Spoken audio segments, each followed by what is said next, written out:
Guys, let's get underway. I think we're all ready. Got everyone here. Just give me 1 second. Just gonna drag one more guy in here. Okay, that's everybody now that I can see. So, right. So the first things are everything in terms of race conduct is the same as last week, which most of you are familiar with. Apart from blue flags, we're asking if you've got a blue flag now, you need to get out of the way at the nearest possible situation. It's the policies we use in our Formula series. Blue flags obviously will, they come to the first driver to be lapped, but if you're fighting with somebody, you need to sort of pause that battle while you let the leaders through, the guys that you've been blue flagged for through, because you're not allowed to hold them.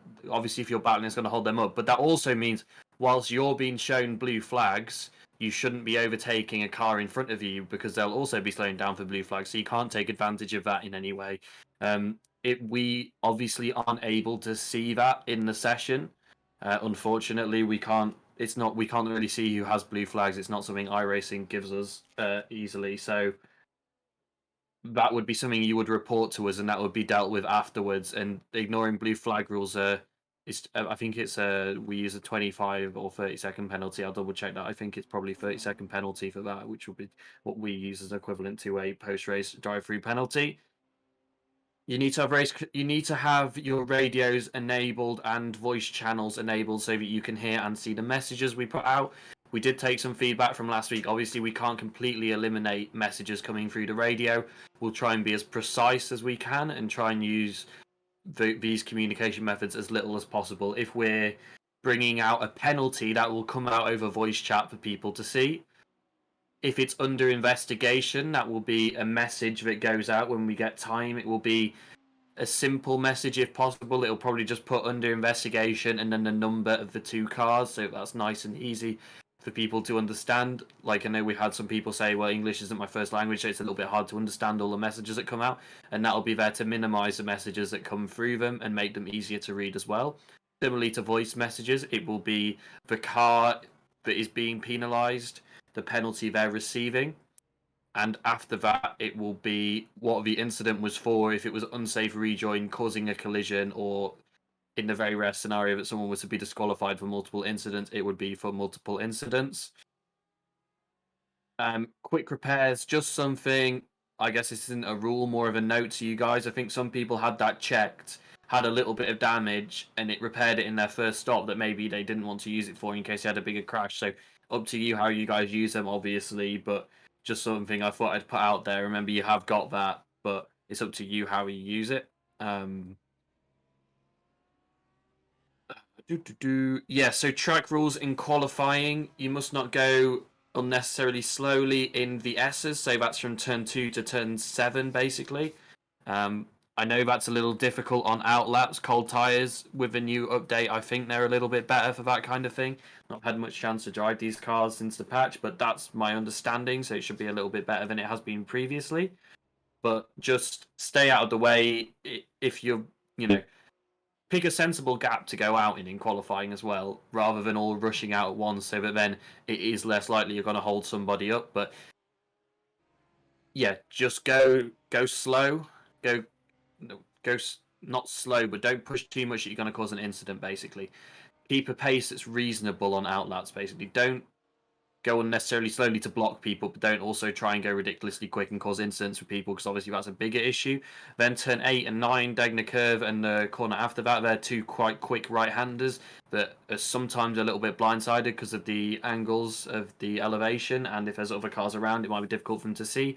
So try and keep up to speed in there. Spoon curve, it's quite difficult to be offline there, I'd say, so try and keep up the pace as much as possible.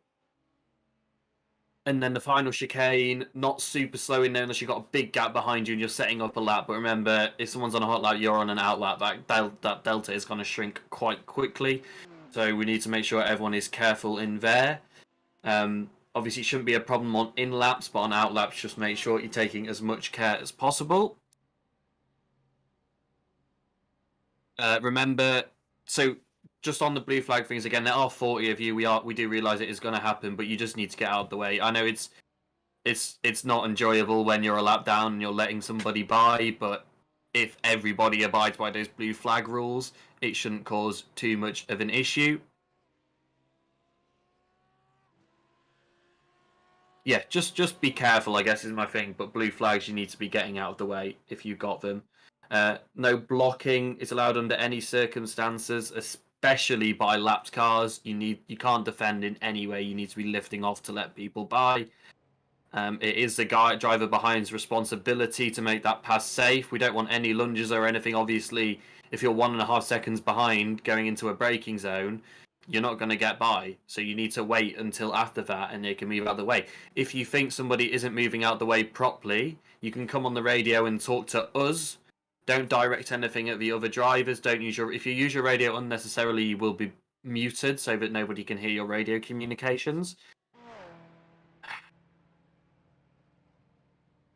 And then the final thing was impeding in qualifying will be similar to last week. It would be a 5-second post-race penalty. We're limited by iRacing. We can't give grid penalties, unfortunately.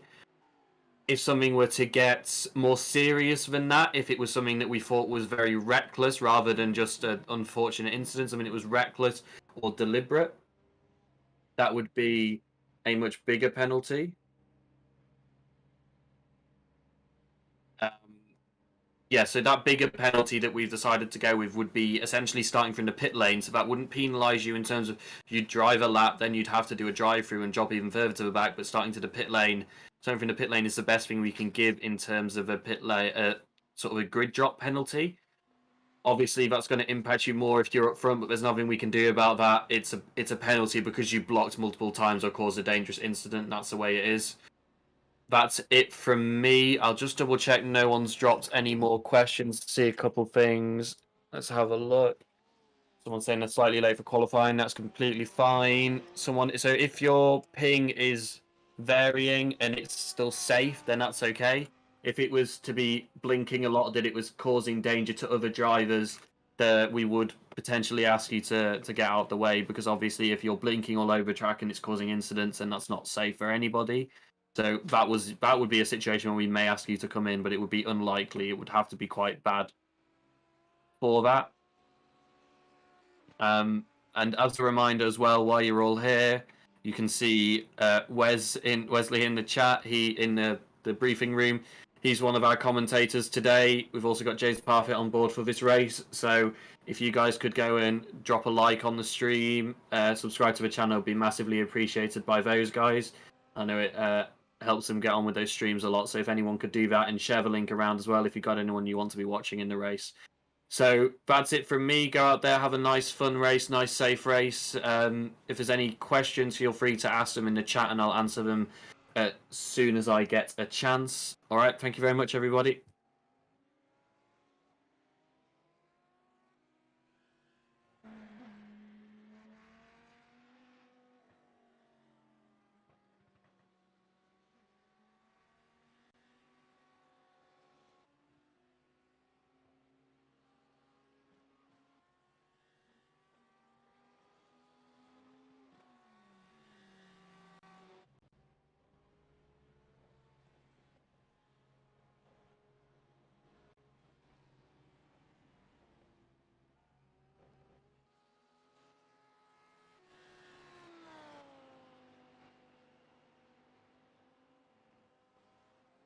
Good evening and welcome to the Anti-Stall Racing GT3 League Round 2 live from Suzuka. So we are here this evening, guys, after an absolutely epic race at Road Atlanta last week, which Alexandro Izzo took the victory by about 13 seconds over Volcano. Shun was in third place as well, so absolutely epic battle along the first three there. And tonight I cannot see it being any different. Now, guys, as you can see, currently we have got about 2 minutes of practice remaining. We then go into a 30-minute qualifying session, 10-minute warm-up after that, and then we're into the main 1-hour race. And just to update you on the format as well, if you are a first-time viewer, it's mandatory 2 pit stops. So the car will start with 40% fuel. One of the interesting things from that as well is the drivers are locked into their cars from the beginning of the season. So if you started out last time in a Ferrari, you are still in a Ferrari. You cannot change your car throughout the season, okay? So you are locked in to the car for the whole of the season. Now, Suzuka, track length, 5.75K. Absolutely amazing. Has gone through changes, is now up to 6 formats of track since its birth, okay? So if you love Suzuka, you will know it has seen some absolutely epic racing. Prost, Senna, championship decider, first corner, kaboom, it all goes wrong. Them guys collide together. Prost takes the victory. Controversial in 90 and 91 where Senna come away with a victory in the championship that year, and also the site of Schumacher's first championship win in 2000. So you must remember, this track has seen it all, and tonight it is gonna see the GT3s of the Anti-Stall League racing around the track. We have Porsches, Ferraris, BMWs, Audis and Lamborghinis, and I'd like to point out that Joel Amos has jumped in the Ford. Okay, so Joel Amos is in the Ford this evening.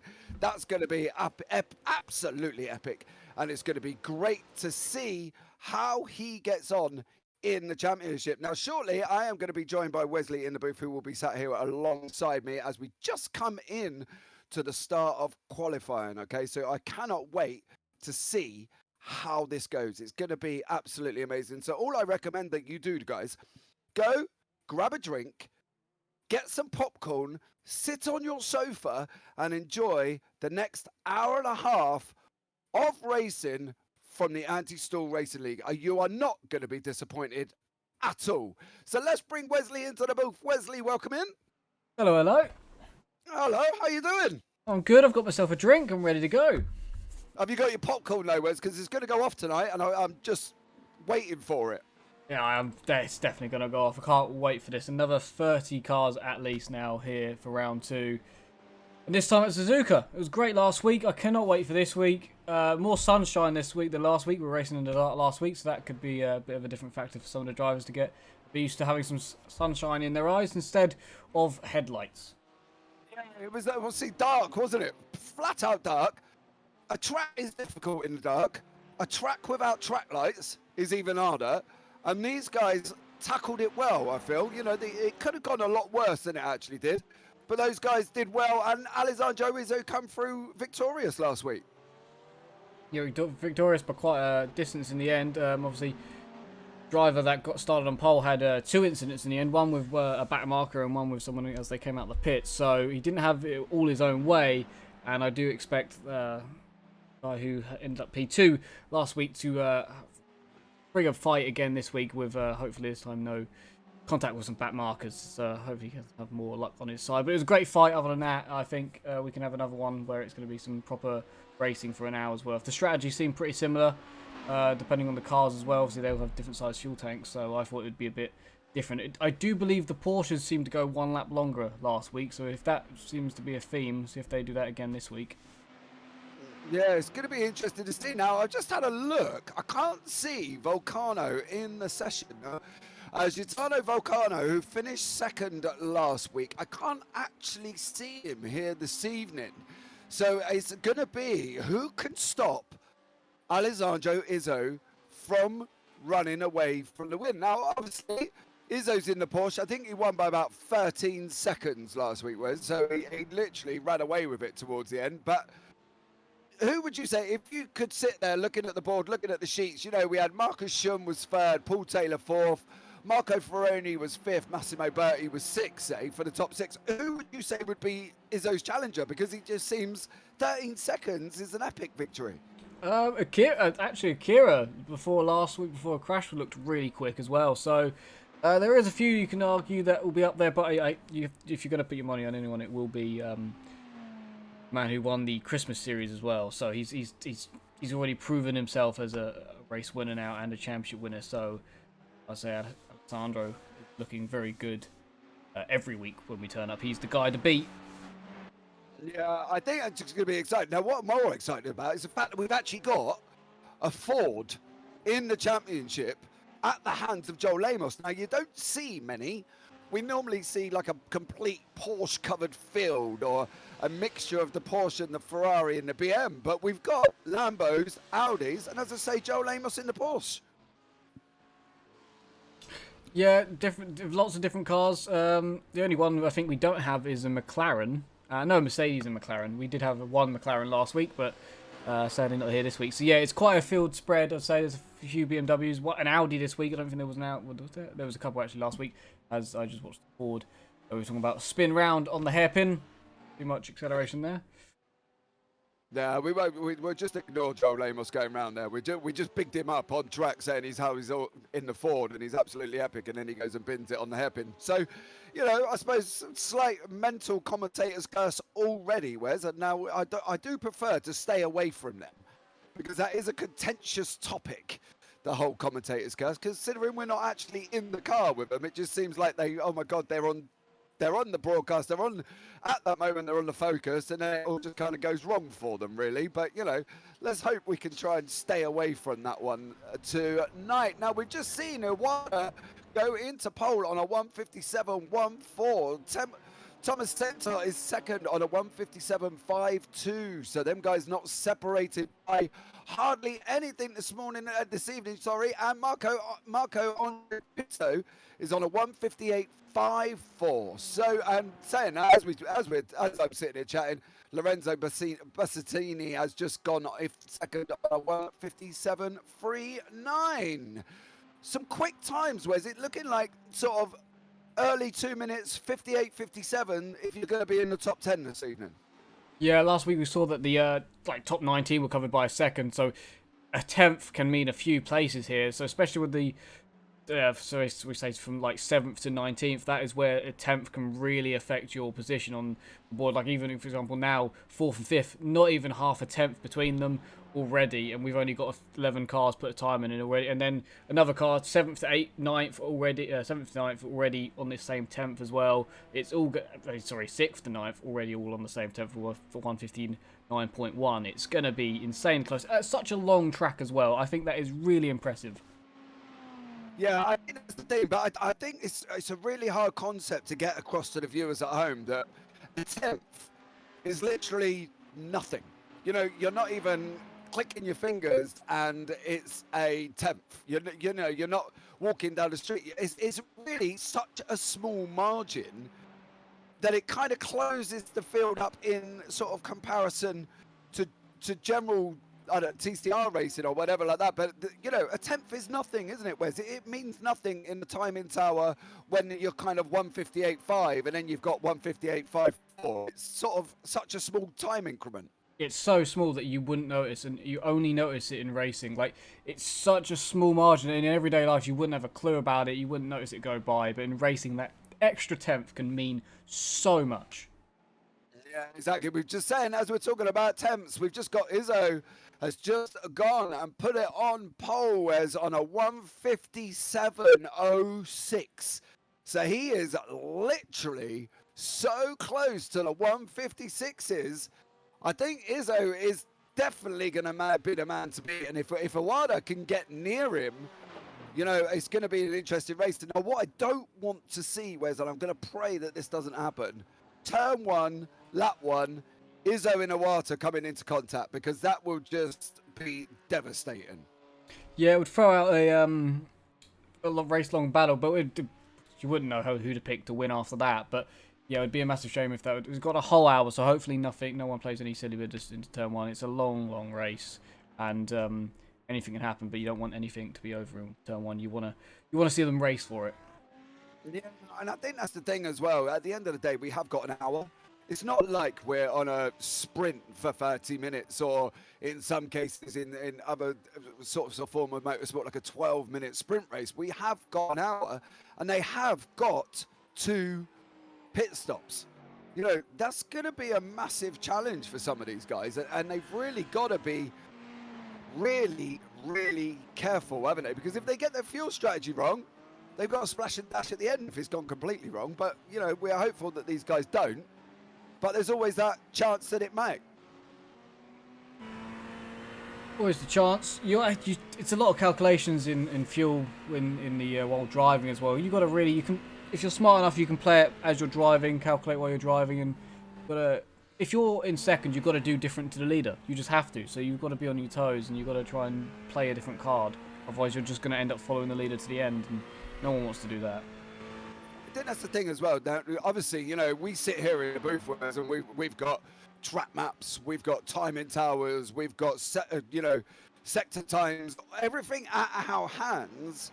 The drivers haven't got that, so they may look at if Awada is stuck behind Izzo and he goes to take the undercut. You know, we can see from here in the booth that the undercut will not work unless he's got a track map on his screen, because he's going to come out in traffic, and that's the dangers of taking that undercut. Is you need to plan that gap, and as we've seen with this many cars on circuit, there's not always a gap there, so you could end up coming out in traffic whether you wanted to or not.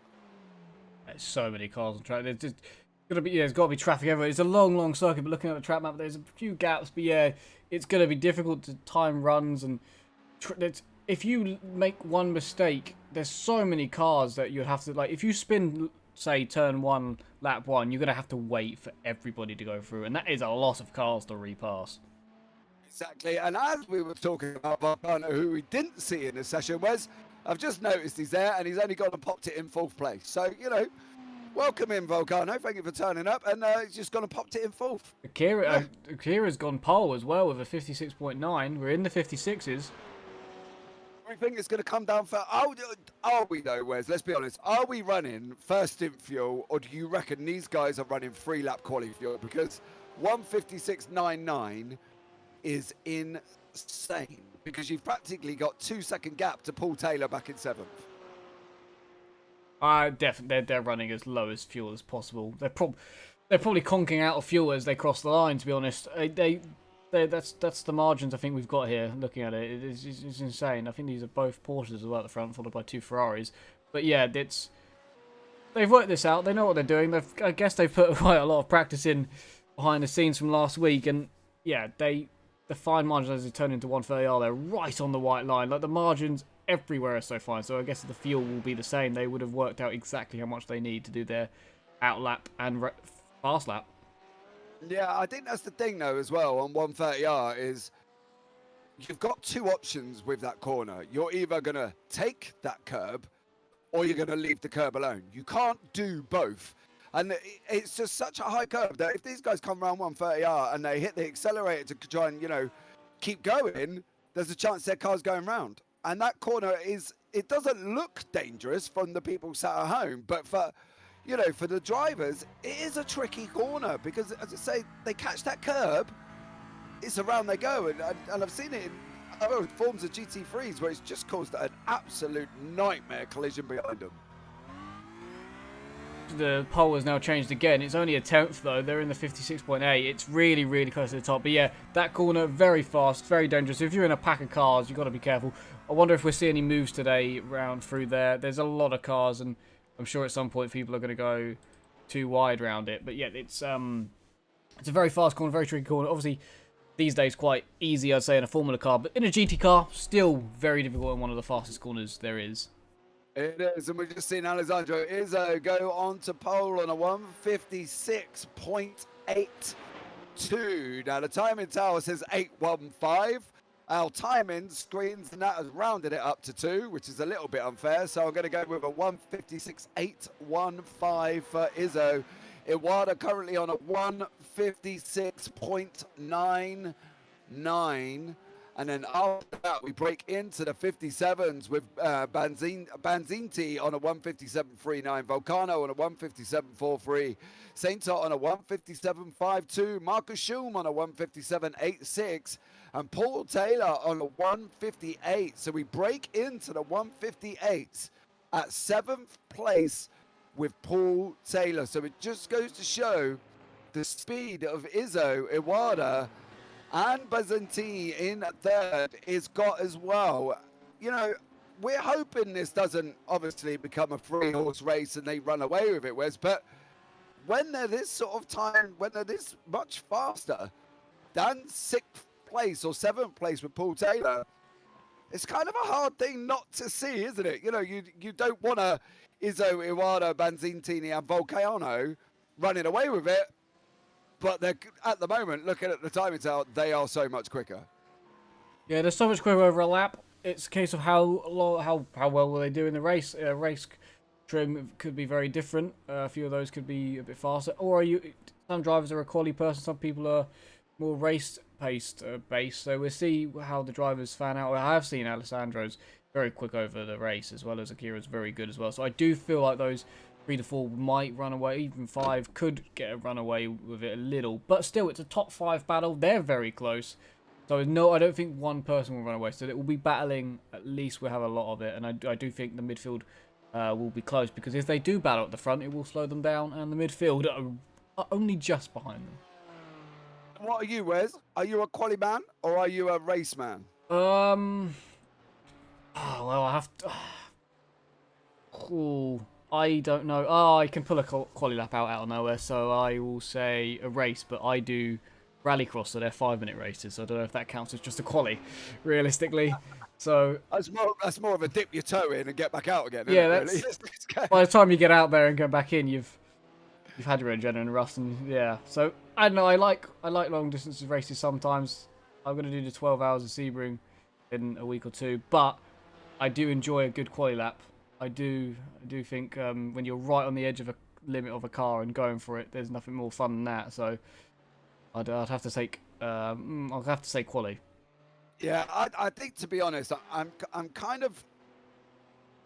It's really weird because I'm kind of in the same boat, because you can pull a quali lap out just by really going for it, but doing it in a race with, as you can say, we've got 32 cars, is a different story. And unless you're out in front, just putting in quali lap, it's easy. But I'm a quali person as well. But on the longer races like Sebring, which I'm also doing as well, Wes. So you never know, I might see you in there.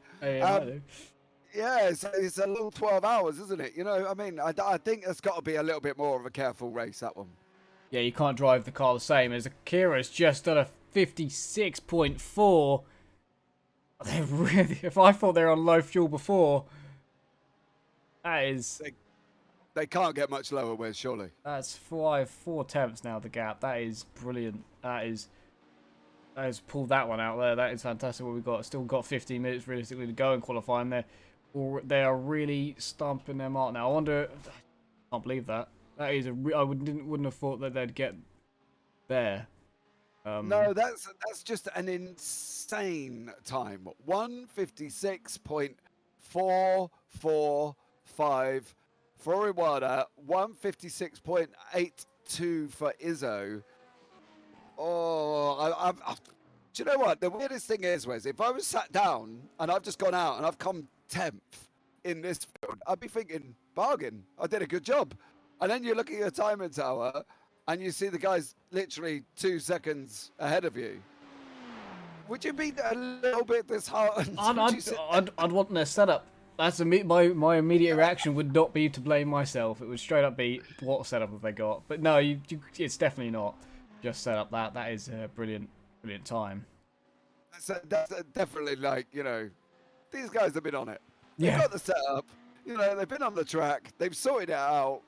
And now it's working. Because a 156.445. So that is just, well, that's just physically insane for them at the moment as well. So we currently got Volcano going round up through the S's and a little over. 13 minutes remaining. Now, guys, if you haven't done a lap in Suzuka, what we'll do, who have we got coming towards the end? Maybe we can pick up Manuel Polanco. He's down in 16th. Maybe we can jump on board with Manuel and give you guys a lap at home of what it's like in a Ferrari in the GT3. So Manuel is just currently going round turn 1. Currently in the Ferrari as we speak, going round there now.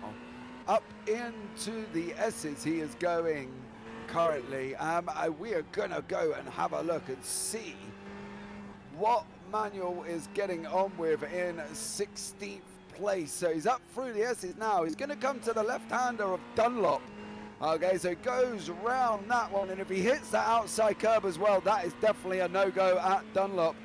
All the way around now, we're going to be hard on the power, coming into Degner 1 on the brakes, trying to maintain that speed all the way through, because it is a difficult corner.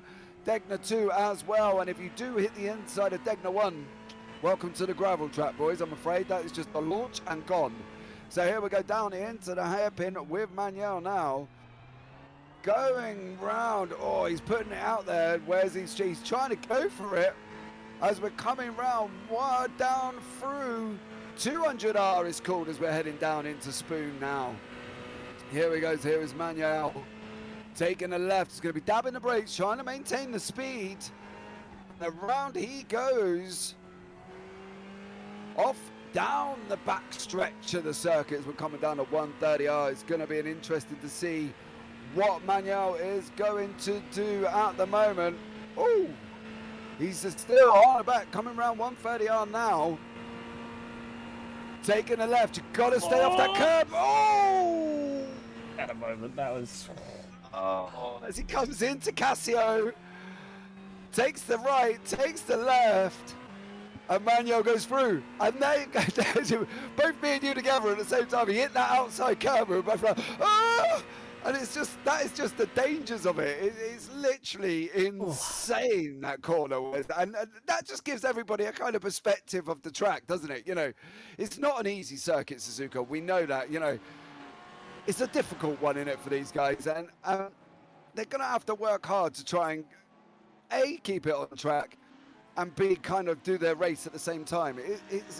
I do love Suzuka, but it is a difficult driver's track. I feel like, what was it, Degner 2 is a clumsy corner? Very clumsy. Very easy just to mess that one up. A very clumsy corner there, and very costly. And quite a very important corner. A lot of these are like almost like Silverstone, the Spoon section. A long delay, very waiting, then power. You've got the hairpins, you've got chicanes, you've got nice... It flows well. I like it. It's a very nice track. Yeah, difficult, long, flows well. It's got some good history too, just to add into it. But through 130R there, he didn't improve on his lap, but we saw him pushing. Like, that was on the limit of...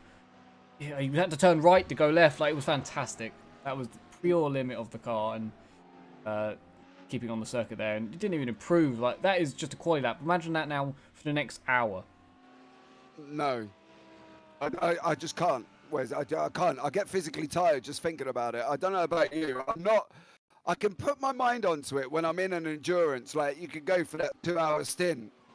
But towards an end of an hour race, if it's constant racing, you know what it's like, constant racing, defending, trying to overtake back markers if there's any involved, you know, it's quite physically draining by the time you get to the end. Yeah, especially, if you have a whole battle race long, it can be very tiring. It's very mentally, really got to think about a lot of things as well in endurance, obviously. Catching on the car in front, defending, fuel, tyre, everything. You know, it's very, as we watched, a little mistake there, like just keeping the car on the road, especially like a track like this. It's clumsy corners, long track. Yeah, it's good. If the only thing that would make it worse if it rained. Like there's a lot to think about and mentally quite draining. Yeah, as we see Stromer there, just coming into the beginning of Dunlop. Now that might look like an easy left-hander, guys, but if you hit that outside curb, you are going to be in trouble. Stromer there just put it into the barrier. If you hit the outside, it's good night. I've got to be honest, and I've seen so many incidents in Dunlop that it is just such a scary corner as well. So they've got to be careful. So we're coming into about just under 7.5 minutes remaining of qualifying. Let's give you the rundown. So we've got Akira Iwata in pole on a 156.45. Alessandro Izzo on a 156.53. Lorenzo Banzanti on a 157.39. Volcano on a 157.43. Sainter on a 157.52. Marcus Schulm is in 6th place on a 157.86. Mikel Pleti is in 157.91. He is in 7th. Paul Taylor now down in 8th on a 158.27. Benny Fage is in ninth. He's also on a 158.27. And Elias Stromer rounds out the current top 10 on a 158.31. Now, we've got Izzo back out on track. He's got to be thinking, Wes, 6 minutes. Oh, do you think, though, I've obviously had this... Oh, he's gone straight on there. Yeah, Izzo is not going round this time. It goes and puts it straight into the barrier. I'm not quite sure if that was... I don't know if that looked slightly on purpose, because he's back in the pits and he's back out again. So unless he's trying to find clear air. Akira's just dropped it on the out of Degner too, I think, there as well. So I don't know if they're really... surely they're not watching each other that close, but they're very close. I've noticed that they're not even a tenth off each other at the top there.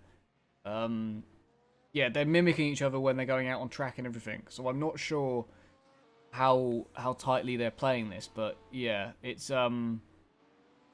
I thought he was up on his lap time, so I don't know if he did make a mistake then or not. I thought he was up. Yeah, it seems an unconventional mistake to go straight on in the hairpin. It's not something that you would expect to see from sort of Izzo in general. He's taken a very tight inside line going around Dunlop there, but that kind of mistake didn't look accidental, should we say. I'm not saying he's going to deliberately drive it into the barrier, but it's not a mistake that you would expect to see. Yeah, unless he's pushing that hard. He's just a tenth off. It must be very frustrating to be that close. Yeah, he's on a 156.53. Iwata's on a 156.45. So there is literally nothing between the top two guys as we enter the last 5 minutes of qualifying, okay? So if you are going to go to the toilet, if you are going to get a drink, if you are going to get some popcorn, some chocolate, and sit at home with the family and join us tonight on Anti-Stall Racing, you're going to need to go and do it now, because you have not got a lot of time. And both me and Wes have expressed that this is going to be some absolutely epic racing, and we don't want you to miss it. There's nothing worse than us wanting you to miss it. So, go and get your things sorted out now. On your way out as well, if you haven't already, guys, don't forget to hit that subscribe button on the Anti-Stall Racing YouTube channel. Hit the like as well. And don't forget to turn on them bells for all the notifications that you will need when Anti-Stall Racing goes live. And there are a lot coming up, guys, as well. So please, please, please turn on them bells, because we wouldn't want you to miss anything at all. Where's 6 minutes? Do you think these guys are sitting comfortably now, or do you think they're, we've still got Izzo out on track, don't get me wrong. Is pole, here we go, here's a question, we'll see what way we go on this. Is pole position here at Suzuka that important? No. I'm going to say no. There's places to overtake here. There is place, if you're close enough, you can overtake. So I don't think it's overly important. It's nice to have because you've got a clear run into turn one and everybody else has to worry about you. But I'm going to say no, because you can pass in a few places. You can run close with these cars. So it's not as important as a circuit like Monaco, or a street circuit of Macau or something like that. Like, they can pass. So I wouldn't say it's massively important, but it's very important to a driver's psyche and just having the satisfaction of getting pole. So, in terms of the race to get the win, no. But in terms of bragging rights and pride, yes. See, now there you go. Now that's just one thing we sit here and agree on, because I don't think pole at Suzuka is important because of the makeup of the track. And as you say, you've got that long run down the back straight to overtake as well. You've got that long start-finish straight. And the S's at the beginning through the snake section are not the most easiest to maintain. And it doesn't take much on the third part of the S's before you head out onto Dunlop to run wide there, right? I've done it myself, and I've seen top drivers do it, to run wide out on that third banked corner.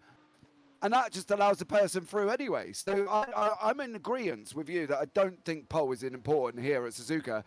And I just think that it's about keeping the car on the black stuff, trying to get past the back markers if they come across any, and trying to maintain your concentration in a very high tense situation for an hour.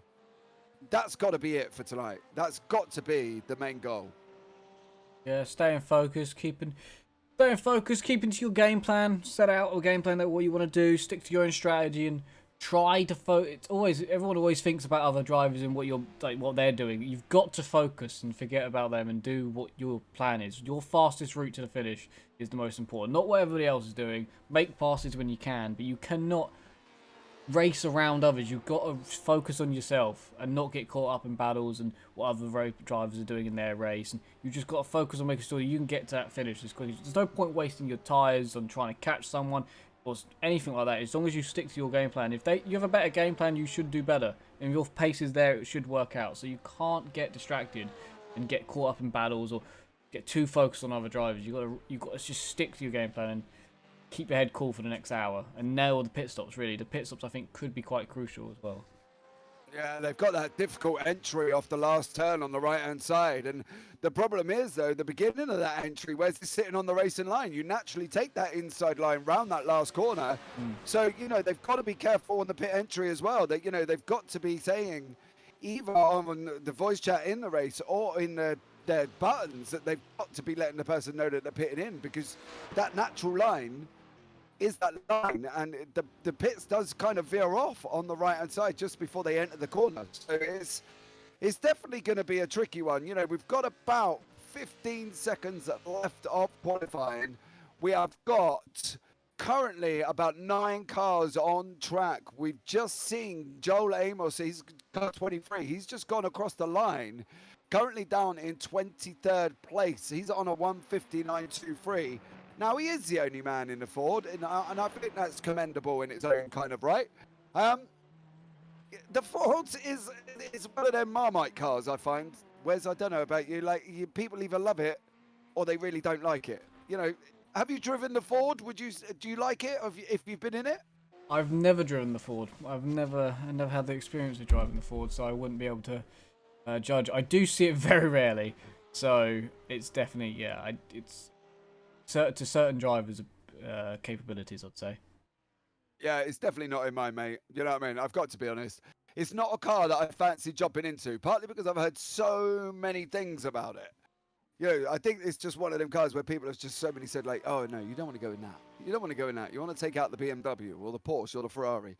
So, I think you've got to be a consistent Ford driver to make the Ford work for you. That's my theory, and I'm not consistently in the Ford, and I wouldn't, if I had the option of any other car, I wouldn't take it. What's your favourite car? In general, or of the GTs? In the GT3s, what would you take? That's mixed. Ferrari or BMW?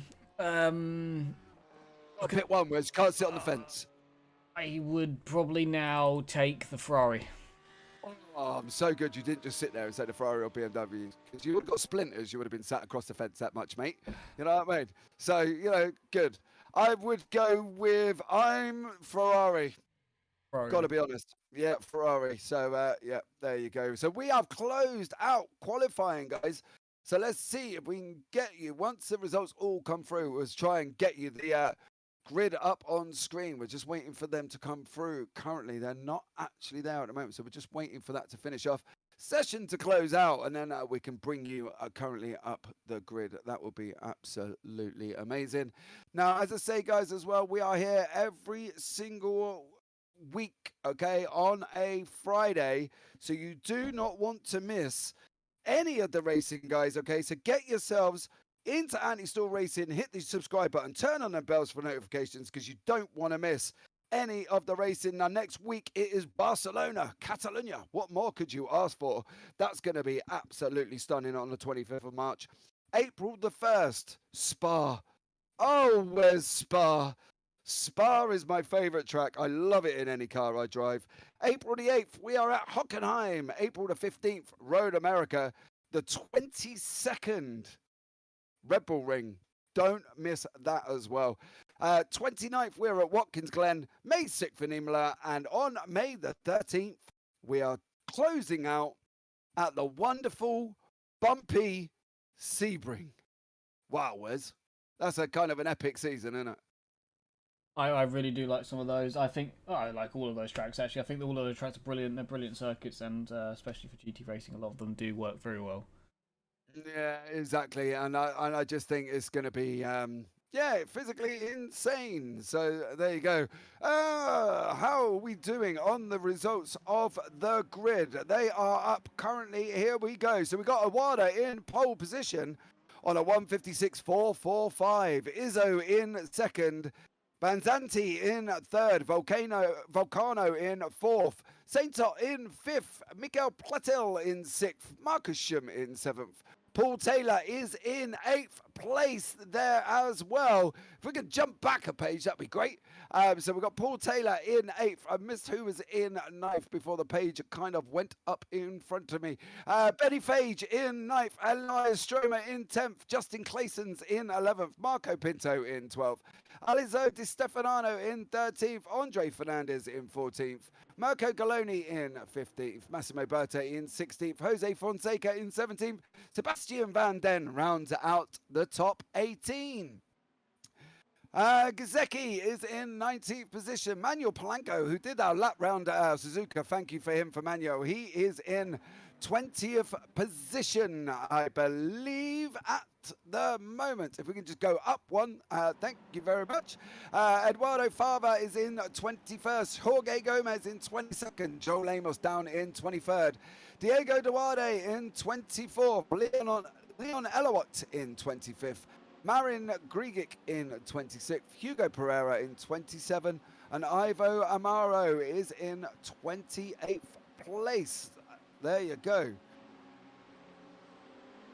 Absolutely epic grid there with Izzo on the top step of the table. Cannot wait now, guys, for the rest of this. As I say, if you haven't already, go and sit back, chill out, get your popcorn. Now in 29th place with Grigic, Pereira in 27th, Ivo Amaro in 28th, Borja Rafael in 29th, Duncan Kopp in 30, Ricardo Mercado in 31st, Mark Cadmore rounds out 32nd place. So there you go.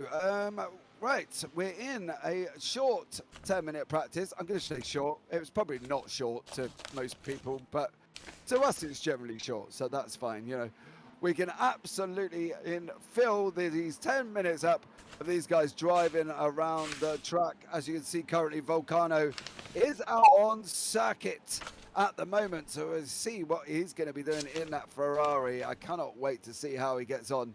It's going to be an absolutely epic race. And Volcano, as you say, is in 4th as well. So, you know, it's not too far off the lead from Bazanti. He's not there from Izzo and Awada. And as we say, we're hoping that it doesn't come together in turn 1. Okay, we are literally physically hoping we do not come together in turn 1. Because there is nothing worse than the race being done in turn 1. That is just a definite no-go. So we're going to try and see. Hopefully Volcano can keep it out on track and avoid it as well. Now, other drivers, Bazanti is out on track as well. So Bazanti is another driver from Italy in a Ferrari. I believe, looking at the livery, is he the same? I believe him and Volcano, are they both teammates? Because they both got the same livery. Maybe I'll have to have a look into that. But I believe they have, haven't they? They're both the same. Are they in the same team? I think there's a big bunch of... There's about 5 cars that you'll see in that livery, I think. I'm going to sort my training pants out because some have loaded and some haven't. I can tell you now that there was, like, I think a good 5 or more Ferraris last week that had the same orange and blue livery. I can't remember exactly which team it was called now, but there's also the Portugal iRacing team or something as well. That's in BMWs that are in red and black, and there's about 5 of them as well. There's a lot of big teams involved, it would seem. Or, well, I say big because of how many drivers they have, and some of them are mixed in cars. Some are in, I think of the Ferraris, there's a few Audis as well in there. There's quite a lot that I'm going to refresh now as he does change livery. There's quite a few of them. I'm not exactly certain what team name was again, but it is on. It should be on some of the. Is that the Farasim Tech Racing team? That sounds about. Yes, that sounds right. I That's think. because that's what's showing up for Volcano on my screen at the moment in his details. So we'll go with the Farasim Tech Racing team. They have Okay, the so lovely No War sticker on the side of their car as well. Yeah, as well. We all know what recent events that is in reference to. But there you go, guys. We're going to fill the evening with positivity. I know it's complicated in the current world situation with every form of things that are happening, guys. But as you say, if you are staying out there, guys, and you are being strong, you'll be strong. And as I say, if you need any help on mental health, please find somebody to talk to. It is always important. Okay, so there you go. So thank you very much for that. That's our safety message and our, just be strong, guys. Just be strong, innit, Wes? That's important. Yeah, mental health obviously always a big fight in every aspect of life, as well as in sport and in racing. Can get down sometimes, but you got to keep moving forward. Doesn't matter what's behind you. I can't remember who quote that was a quote from. I think it's one of the Ferrari bosses, if I'm not wrong, used to say that. Who was it? They said it doesn't matter what's in your mirrors. I remember now. I think it might have been the it wasn't Enzo Ferrari. I feel like it was something to do with Ferrari. But maybe one of the drivers. I think back in the day said that. Yeah, might even be like Mario Andretti off the top of my head that might have said that actually. You reckon? I feel like it could have been. Well, Wes, I'll carry on talking. You have a Google. Oh, yeah, I'm good at actually. Who said that? You have a Google and see who comes out. Right, we've got Adina K in chat. Go Car 35. That's Michael Platil. So let's go. And then Alessandro Romanelli. Go Codega. Ooh. Wow. There you go. So there's a lot of fans in chat, guys. And if you are one of them and you haven't already, hit that follow. Hit that subscribe button. Hit that thumbs up. And most importantly, turn on them bells for notifications, okay? Because you are not going to want to miss a single thing this evening. You are not going to want to miss the racing that's coming up as well, because we have got the W12s at Spa this week as well. So you need to really tune in, guys. Turn on the bells. You'll hear all the action. Know about it when it goes live. You'll be like, yes, I can sit back and enjoy some W12 racing from Spa. Now, Wes, my man in the back, my statistician, how are we getting on with your quote? Where did it come from? I found it. It was Enzo Ferrari. I was right off the top of my head. It was the Ferrari man himself. Enzo Ferrari said that. Behind you doesn't matter. Oh, well, there you go. There you go. You got bragging rights now, mate. You got it right. I'm happy with that. I feel like I can't believe I knew that off the top of my head. I happy with that. I didn't want to fully go, it was the head of Ferrari that said that, definitely. I was like, it feels like a Ferrari thing, but yeah. Well, there you go, mate. It was a Ferrari thing. So, happy days. So, Enzo Ferrari. Wes, you were right. One victory for you this evening, mate. There you go. Will it be a Ferrari that gets the victory as well? Oh, I don't know. I don't know on that one because we've got two Porsches on the front row. Yeah. So, it's going to be an interesting one. Let's see if any other Ferraris can get along. Marco Galini in the Audi. Let's go, Marco, says Paso do Paso in YouTube chat currently as well. And we are Codega. Lorenzo, we are Codega. Is that their team name, or am I missing something? Explain to me, guys, because it's the first one this evening. So tell me, what do you mean we are Codega? Is that part of their team? So is Marco Galoni in that team? Explain to me. Let me know. So we'll let you know how we're getting on. We are down in less than about 50 seconds of this warm-up left as well.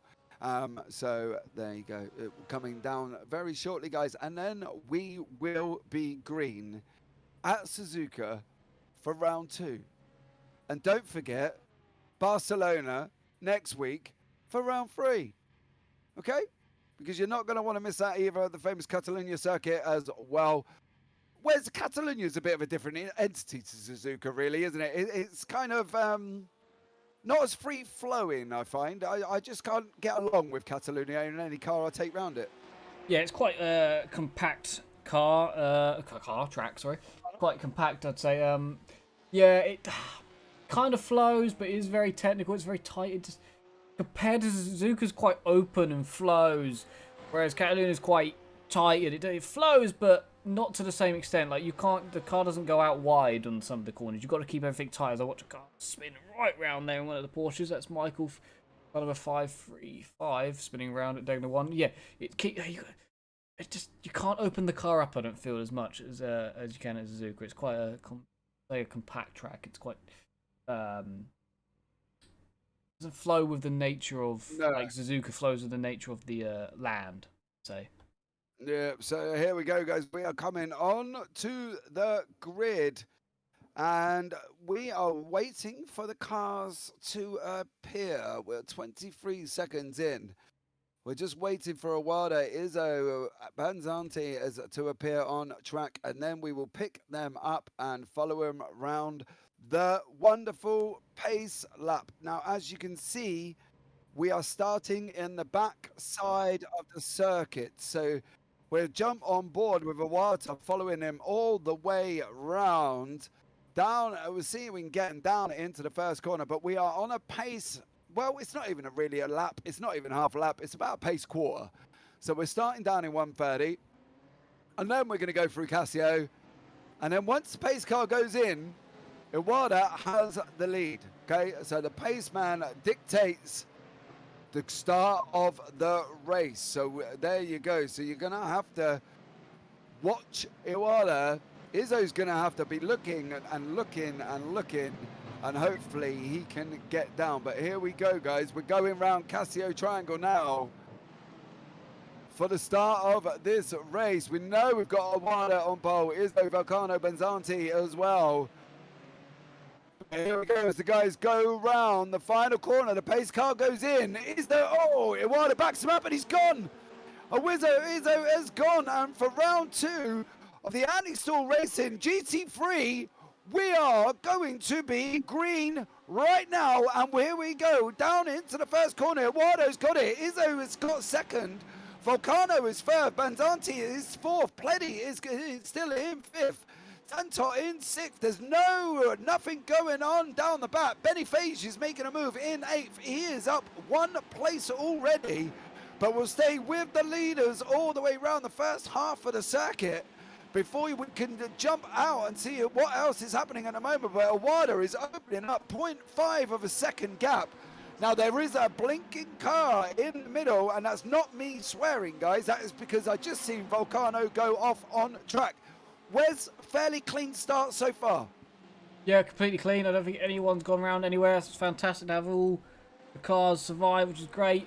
Very quickly single file. Everyone was nice and, well, polite to each other there. It could have been chaotic, but everyone sort of backed out and stayed calm. They realised there's an hour's worth of racing to go. No point just throwing up the inside into turn 1. Our fear, whereas it's, we've already got a second gap, but near enough a second between Izzo and Volcano already. These guys are currently coming into Spoon. There has been a crash at the hairpin. We'll have a look at that. Who has been involved in that one? It's two different cars. Yeah, Diego Duarte, Jorge Gomez, Leon Elawat has been there as well, and Marin Grigic has also been involved with that. But out in front, the leaders, Iwata, are coming through Casio Triangle, and they're less than 0.5 seconds apart. As you can see it on your screen of that incident down at the hairpin. But let's keep you updated on the leaders as they're coming round for the first lap of the race. They are now on lap 2. Iwata does a 155. Izzo is tucked right up behind him on 0.20. And closing coming down into the first corner. It doesn't make it happen that time around.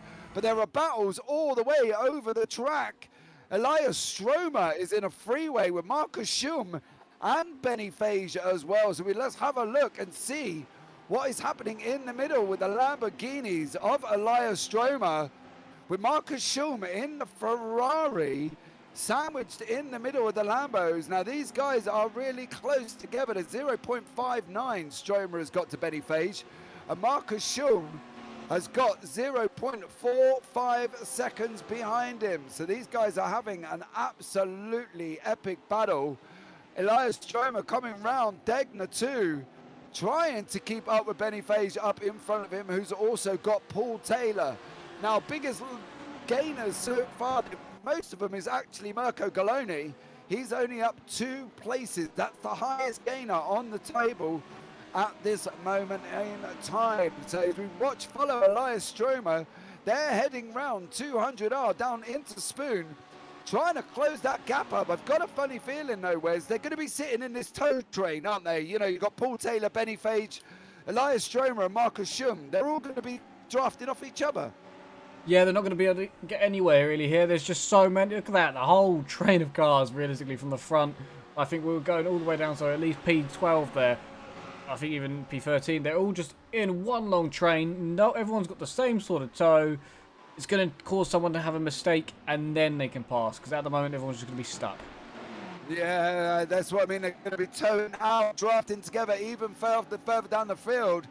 But we'll have a look back up in front, because Iwata now has only got a 0.357533. Get your words out, James. 0.31 second gap over Izzo, who has opened up his gap to Volcano till about 0.7 of a second. So you can see it on your timing tower.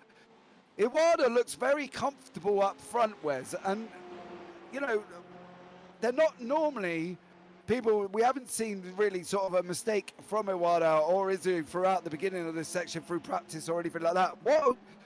What's Izzo going to have to do? Do you think he's settling in now, waiting for the pit stops? Because they've got to do 2. I think you have to keep pressure on constantly. You just have to stay behind and constantly fill the mirrors. Just fill the mirrors. Don't let him have a moment's peace. You just got to stay there and wait. Got to be ready to pounce at any second. Oh, was that Michael? Thomas Saintot went off track down in Degna 2. He's had a little bit of an off. He's just keeping the inside line, but he has now brought, slight contact with Paul Taylor in the hairpin. So he's going to have to be careful there, because Sainton went off at Degna 2. He just ran that little bit wide line that we were talking about, and now he's managed to bring Paul Taylor right up to the back of him, 0.45 seconds. As you can see it, these guys are coming onto the backstretch. Now, the problem with Sainton here, Wes, is he hasn't got that draft now. He's lost 2.5 seconds. Taylor's picking it up. The gap's coming down very slowly, mind you, but I expect it more rapidly now. You know, Sainton's in a little bit of grief here, isn't he? Because he has got Paul Taylor tucked right up behind him. He could have a slight problem into turn 1 here. It's long enough straight. He's not got a toe now. And he's a bit vulnerable as well. He just made a mistake. He's probably not in the right headspace. After making a mistake, he's a bit flustered. This will be the time, if Paul's got any good time to pass him, it would be now. Yeah, see, this is what I would literally do as well. I believe we had some Sebastian van der Hal, who's also gone off track up into, believe that was coming around the last 130 hour. Probably done what that fearful thing that we are talking about of hitting that outside curb. But if Paul Taylor's going to do it, he's got to be looking to doing it now. Now, even further down the field, the battle for 18th and 19th, I believe that's Manuel Polanco. He is currently climbing all over the back of Eduardo Favo. Now, these guys are battling for 18th and 19th. They're both up grid positions. It kind of doesn't really matter where you are in this one, does it? You know, you want to be as high as possible. You want them points. And you know, Manuel Polanco is kind of doing the job and trying to stay as close to Favre as possible. Yeah, every place matters, doesn't it? At the end of the day, you want to be as high as you can, get places. You can get, if you can start lower down and get higher up, it feels like quite an achievement. If you gain, like, for say 10 places or so, it's great to see. You know, you want to be able to get the best result. And everybody wants to finish somewhere. You've all got your own goals. Top 10 is normally people's goals, or the win. With a grid of 32 cars, getting a top 20 is quite an achievement. So if you can try and get in the first half, you know, top 15, first half of the field, that is quite a nice achievement, I'd say. And I'm not sure where points go down to. I can't remember. Is it top 15 for points, or is it lower than that? It might even be top 20. Actually, I think it might have been a little bit lower than that. Because down last, Justin Clanson scored points. And I believe he finished down in 31st. So I think it's even as lower as that. It goes down to, I've got The point system, I believe, is from the Christmas one, which went from P1 to P20, and you can get. There you go. So, you know, first place. Well, they're fighting for points here, for a couple of points, but 3 to 2 points can make a difference. Paul Taylor's had a moment. I can see he's dropping down the order. He spun there in the background.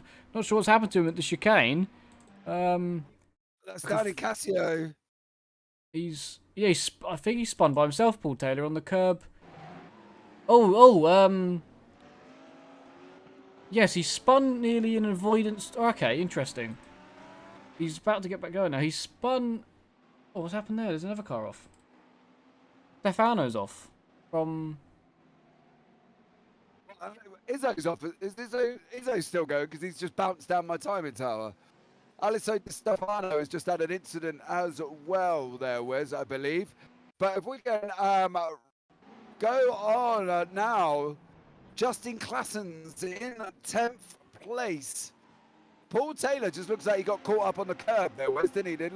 He looked like a very slow Porsche in front of him, and unfortunately, he just seems to have got caught up. I think, he was reacting to the Porsche having a moment in front of him, and then he ended up having his own moment, sadly, and that's what's happened there. And then Stefan seemed to have dropped it on the way into turn 1 on the brakes somewhat, so he's dropped down to 20th now. So, few moments already for drivers mistakes are creeping in. People spinning on their own. So, nearly at the 10-minute mark. So the track already starting to bite a few drivers. Yeah, so we've got an interesting battle with Benny Fage. He is currently down in second. There's a group of cars that are really close together. So Benny Fage, Elias Stromer, Marcus Schum, Justin Klatsons, and even Marco Andre Pinto is trying to join on to the back of them. Currently, this is the battle, 7th, 8th, and 9th place. These guys are really going for it at the moment.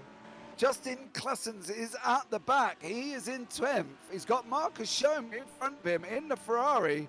This is Lambo, Ferrari, Lambo. Okay, so this is Justin Klassens trying to make it a freeway in the Lambo as they're coming down into first turn. He looks like he hasn't gone and taken the move, but he looks like he's carried a little bit more speed. Had to hit the brakes there on Justin Klassens, and see now he's going to have to regroup up to the S's. He's going to have to go about another half a lap, Wes, isn't he, really? Unless Schum makes a mistake. There's kind of no way around unless Klassens can get the run into the hairpin out of Degner 2.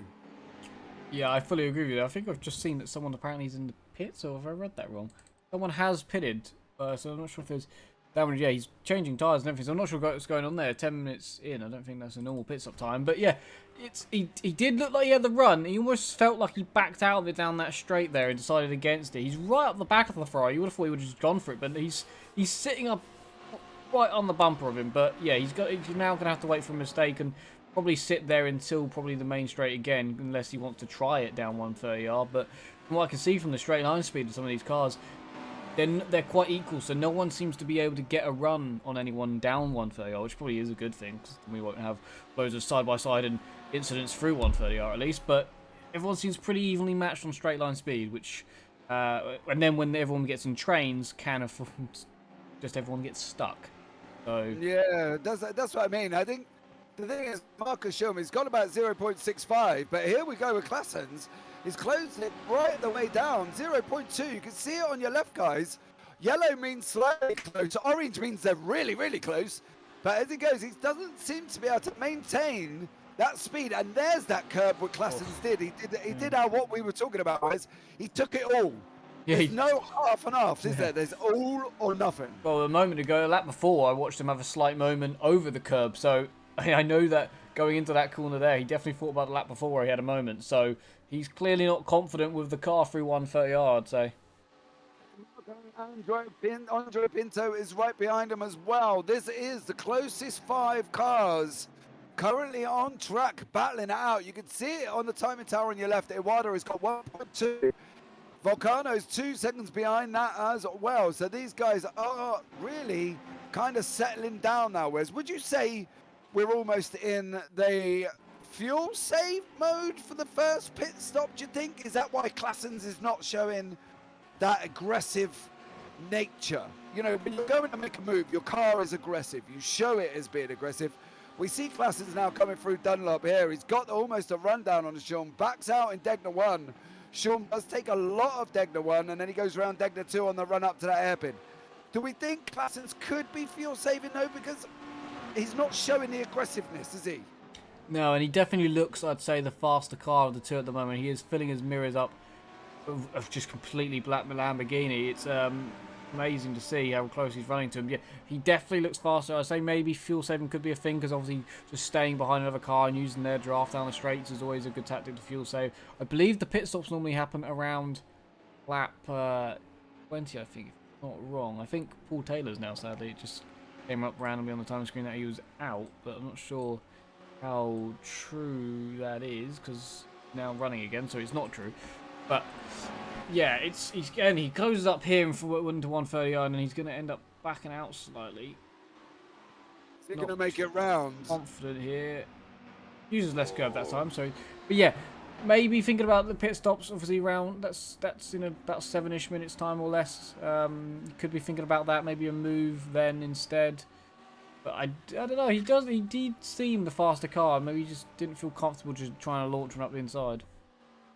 Exactly. We've just had notification that Mirko Galoni has had a crash as well. So it'd be interesting to see. He's been off track. He came back on track, and then it's flashed up in big notifications that Galoni has had a incident. So let's see. He's heading around Spoon. And it looks like he just kind of goes round all on his own. His rejoin takes him off track.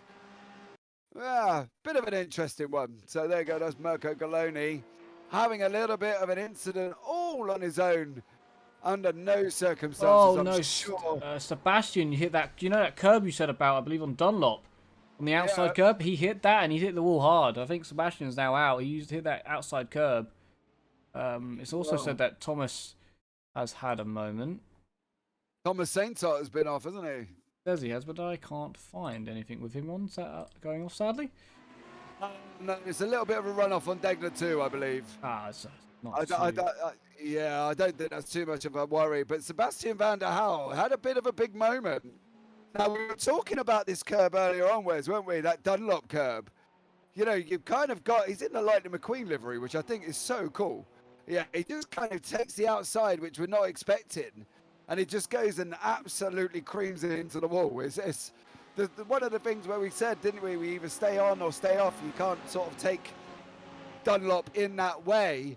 But we've still picked up the Claessens battle. Now, one of the things we want to have a look at is Iwata and Izzo. Izzo has got him back down to 0.69 seconds. So Iwata and Izzo are coming back together again, down into 0.7. It's gone out into the first corner, but it looks like Izzo is trying to close the gap back up, Wes, and he's doing it over the next couple of seconds. The worrying thing is for Izzo, he seems to go out to sort of nearly a second in the first half, and then pulls it back in the second half, Wes. It's a little bit of a weird one. Yeah, it could be, are people just managing tyres and fuel at the moment, keeping the gaps how they want them? This could be just race management here by Akira going into this next phase. Obviously, the pit stops are soon, you know, but just keeping your enemies close at this point, seeing what they're doing. It could be a good little tactic. Second's not bad. He's not going to try and get him from there. 6 temps is alright. It's when it's about 2-3 temps is probably when I'd say he's not managing the gap. Yeah, he seems to be comfortable going in and out. You know, he's a little bit quicker around this next sort of section of the track. Maybe there could be a different wing setup, because obviously if he's closing up that much. But I would kind of think from Izzo's point of view, he's always kind of sitting there wondering, what's he going to do? You know, is he going to take the undercut? Or would you cover Iwata off? Because if you cover Iwata off, you're not really kind of trying anything different and gaining any advantage. Whereas, you know, you're sat in second and you're just following the leader. What would you kind of be looking at doing now if you were Izzo? Would you take the undercut and see how it works out? Or would you look at sort of trying to follow him, trying to just follow him into the pits? Do you, yeah, it's the question. They're in the same car as well. They seem to be taking the same sort of lines. Do you go for the undercut? Do you go for an overcut? There's 2 pit stops, so you could try maybe an overcut on one and undercut on another. You got it's difficult because you don't want to realistically just follow him around. But maybe if you think you're faster, I guess you do the overcut and just go for it. But yeah, you got to be different. So I think that's maybe the slight advantage he has actually being the car behind. He can try and dictate the race by pitting when he wants, and then could try and catch Akira out and make him follow his race and take control of it. I think we've just seen, whereas on my screen, Duncan Kopp has had an incident. So let's have a look at that if we can. Now, I believe he's on the run down into the hairpin and just takes that outside curve that we've talked about at that hairpin as well, Wes, and literally just accelerates on it. And around he goes. So that's unfortunate for Duncan Kopp. Is now put him down in 25th position. He's just hit that outside curb at the hairpin. And unfortunately for him, has sent it round the barrier. Now the same gap, same races is still happening halfway through. Justin Klassen's, Mark and Scholl, Elias Stromer, and Benny Fage are literally about a second and a half to turn one from the 7th all the way down into 10th turn one there, Wes. And see Duncan there, Wes, just hitting that outside curb on the hairpin. And unfortunately for him, just sent him across the track and into the barrier. Sadly, I couldn't get him spinning. I could only get him rejoining. It wouldn't sadly go far enough back. But yeah, curbs on the outside, put the acceleration down at the same time, and curbs don't mix very well. His livery looked awesome though. I must admit, his car looked very, very nice. Glad that he didn't get any damage on the car and is able to continue. But loss of time definitely there. So we've still got Klassen, Stromer and Fage all up in there, each other from front to back. So we're going to have to see how that pans out, because that is going to be a close one. As you can see, we're now still Lambo, Ferrari and a Lamborghini. Now they're not really kind of making an impression on each other, have they? You know, we've seen Benny Fage, we've seen Stromer, we've seen Sturm, we've seen Klassen's. Last 3 laps, they've kind of been in this queue. If you were sitting in the middle of the pack, though, Wes, would you not look at me taking your pit stop? Because, you know, Polanco is in the pits currently at the moment. Would you not be kind of trying to work the same kind of thing? Because it's got to get slightly frustration 7, 8, 9, and 10, and you've been following him since lap 1. Yeah, just how do you feel?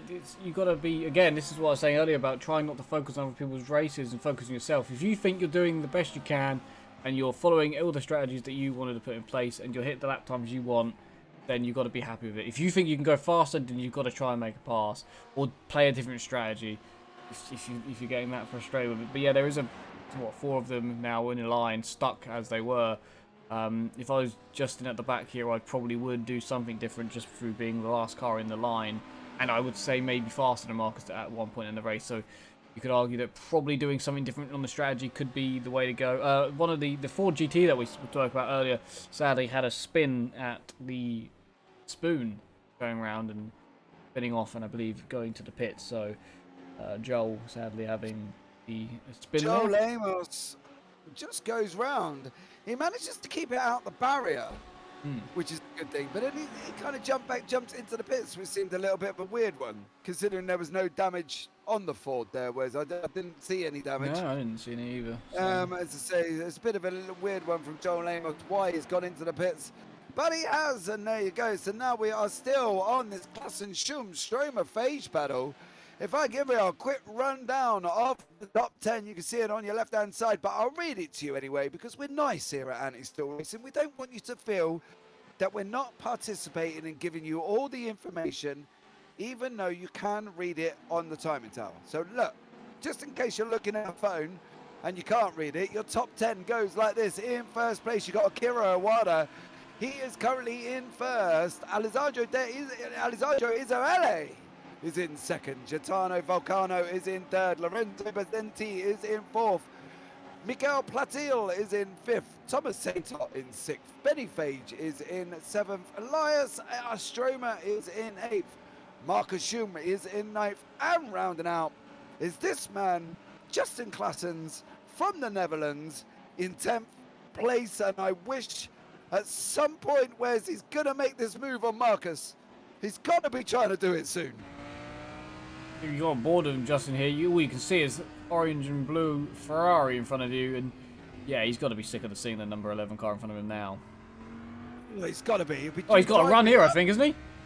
Oh, he's coming round into the first 200R section. They're on the side-by-side. Two cars together, Justin on the right, and then we've got Marcus on the left. Oh, Justin gets the job done. He gets him, Wes. He gets him, and now he's just got to keep hold of it on the spoon run. Do you think we're going to see Justin pull away now? Because he was showing signs of being quicker. Marcus at a slower exit coming out the hairpin. You saw Marcus's car go get a wiggle on. Do you think Justin's going to pull away, Wes? I think he's definitely going to close up to the back of Elias now. I think that will be how this goes. Whether or not Marcus drops off the back, that will be the question. And no, it was Benny spun. Benny spun into the wall at 130R. Benny Phage just goes round. Benny Phage in 130R had an absolute meteoric crash. Oh, Wes, I'm fearing it's going to be the curb. It is, Wes. It is. Oh, if you have a look at home, he literally hits that curb, bounces over it. That's a big hit. Big hit for Benny Phage. Whether or not that is recoverable, we will only find out. But he has literally lefted parts of his Lambo in the barrier just before Casio. That is absolutely insane. Hope he's all right and he hasn't broken his hands on his steering wheel if he's had a direct drive steering wheel, because that looked absolutely painful trying to control that. He got it corrected and then unfortunately overcorrected the correction and went straight into the metal barrier. Poor Benny, Wes, he was doing so well. He was at the front of that train we were on about for so long, and I just saw him just in the distance, just drop it out of nowhere, and just saw the car go around. I was like, oh god, that's a big one, and yeah, that's probably a lot of damage. I do believe they have one quick repair, and I'd like to think he's probably used it then. Good thing, are we at the sort of point where I think you'd pit now? Maybe there has been some pit stops, so I think Marcus pitted during that. Marcus pitted in there. Yeah, we're 43.7. He's pitted with a 43.7 pit lane time. Pit stop time was about a 20.02. So really, if Justin Claessens wants to get out in front of Marcus Schoen, he's going to have to look at pitting now, because the gap's out to about 40 The leaders seconds. are in. They're in. But, yeah, they're in together. Oh, I thought they would have done something different. Yeah, all top three are all in together then. Yeah, Volcano's in as well. Benzenti is in. Hill's gone in.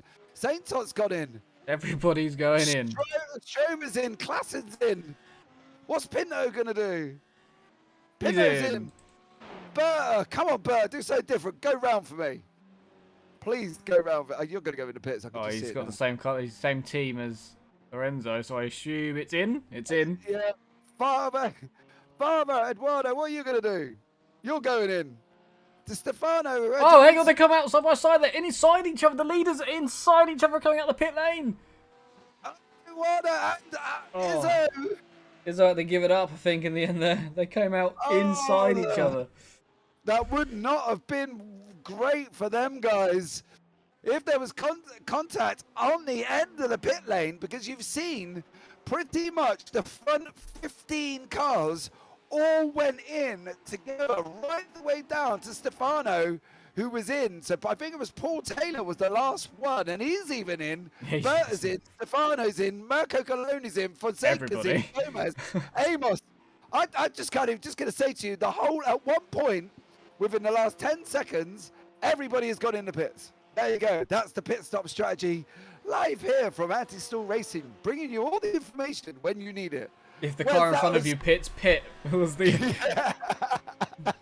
I think that was the general consensus all the way through the field, wasn't it? If that guy's going in, so am I. So there you go. They've all gone in together there. We've just literally seen pretty much everybody up to Hugo Miguel Pereira is the only one I haven't got currently on pits. Yeah. He's up 8th place, 8 places on his grid start. So he's not in the pits at the moment. So there you go. Now Claessens Wes, he did it. He jumped Strom. I think he jumped him by a bit as well, didn't he? If I'm not wrong. Yeah, Klassen's jumped Strom by about 3 seconds. So Strom lost out there in the pit stops. He's now down in 9th. Klassen's is still in 8th. Stromer is in 7th.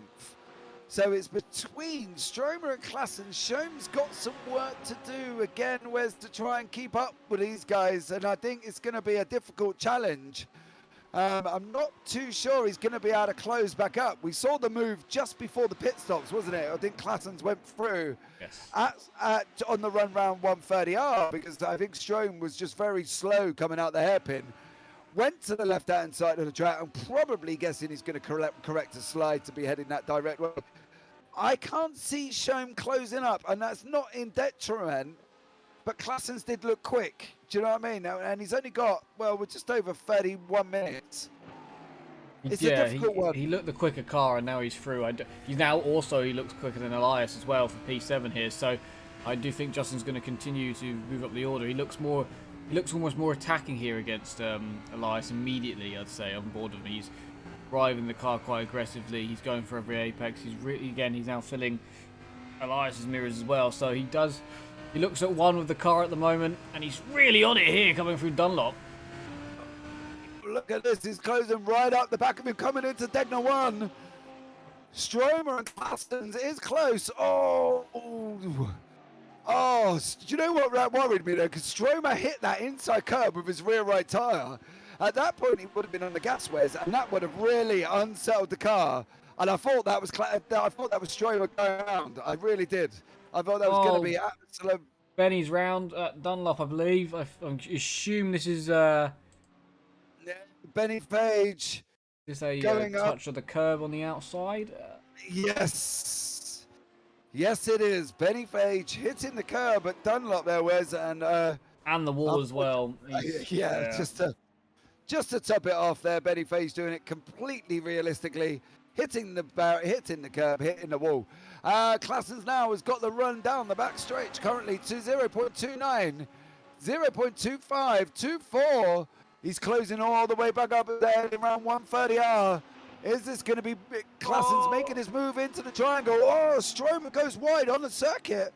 Goes onto that curb we were talking about. Had to lift off a little bit, but that's released Klassen's now, Wes, as well. If we look up front, Iwata and Izzo are back down to 0.3 seconds. And these guys have closed all the way back up after they nearly come together on the pit lane exit, Wes, didn't they? They were literally inside each other. Yeah, that's how close. Oh no, Paul Taylor just given Fernandez a nudge in 130R there. For P415, I believe it was. That was a bit unfortunate. Dead in the 130R. Give him a slight nudge. I'm going to get that back slightly to watch that again. They are nose to tail into 130R. I think mid-corner, just a slight nudge. Oh yeah, that's going to spin him around in a rear-wheel drive car. Puts him in the wall. That one will be looked at, I'm sure, sadly. But yeah, after how close they were, it's just Benny's gone off again, but he could have just been going wide. Yeah, they were very close at the pit stops. They're still quite very close now with 5/10 the gap. There, he's keeping the mirrors full, is what he's doing, Alessandro. He's really keeping those mirrors full. Same with what Justin's doing now, really. Just keeping them, Elias, as we saw, mirrors full through the Degners. He really had to push the limits of the car just to keep Justin at a decent gap so he can't attack him. It's really putting the pressure on. I think Benny did spin, didn't he? So he's quite far down now. It's unfortunate for him. Very, very well done by one of the BMWs that avoided Benny. I think it may have actually been a back marker that avoided him. So congrats to whoever that was. It might I don't know exactly who it was. It could have been Hugo, maybe. I don't know. Whoever. One of the first beamers that aren't on a lap, maybe Ricardo. I'm not sure, but they avoided Benny very well while watching him spin into the wall. Yeah, that wasn't Benny's fault.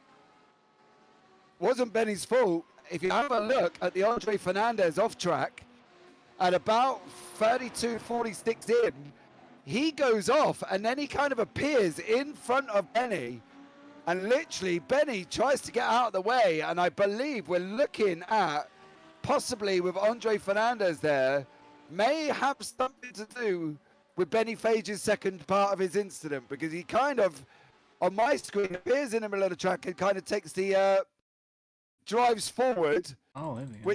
which cuts Benny Fage's nose off, and unfortunately Benny Oh, tries to go wow. on the grass. Benny goes on the grass and tries to avoid Oh, Andre Fernandez. Yeah, and So, that's Benny's race done. That'll be what looked at as well. That one. I didn't see that. That's ooh. No, Andre Fernandez has got to be looking at that and thinking, because that was not all Benny Fage's problem. I've got to be honest, poor Benny Fage. But Justin Classens now wears with 0.20 coming through Degner 2.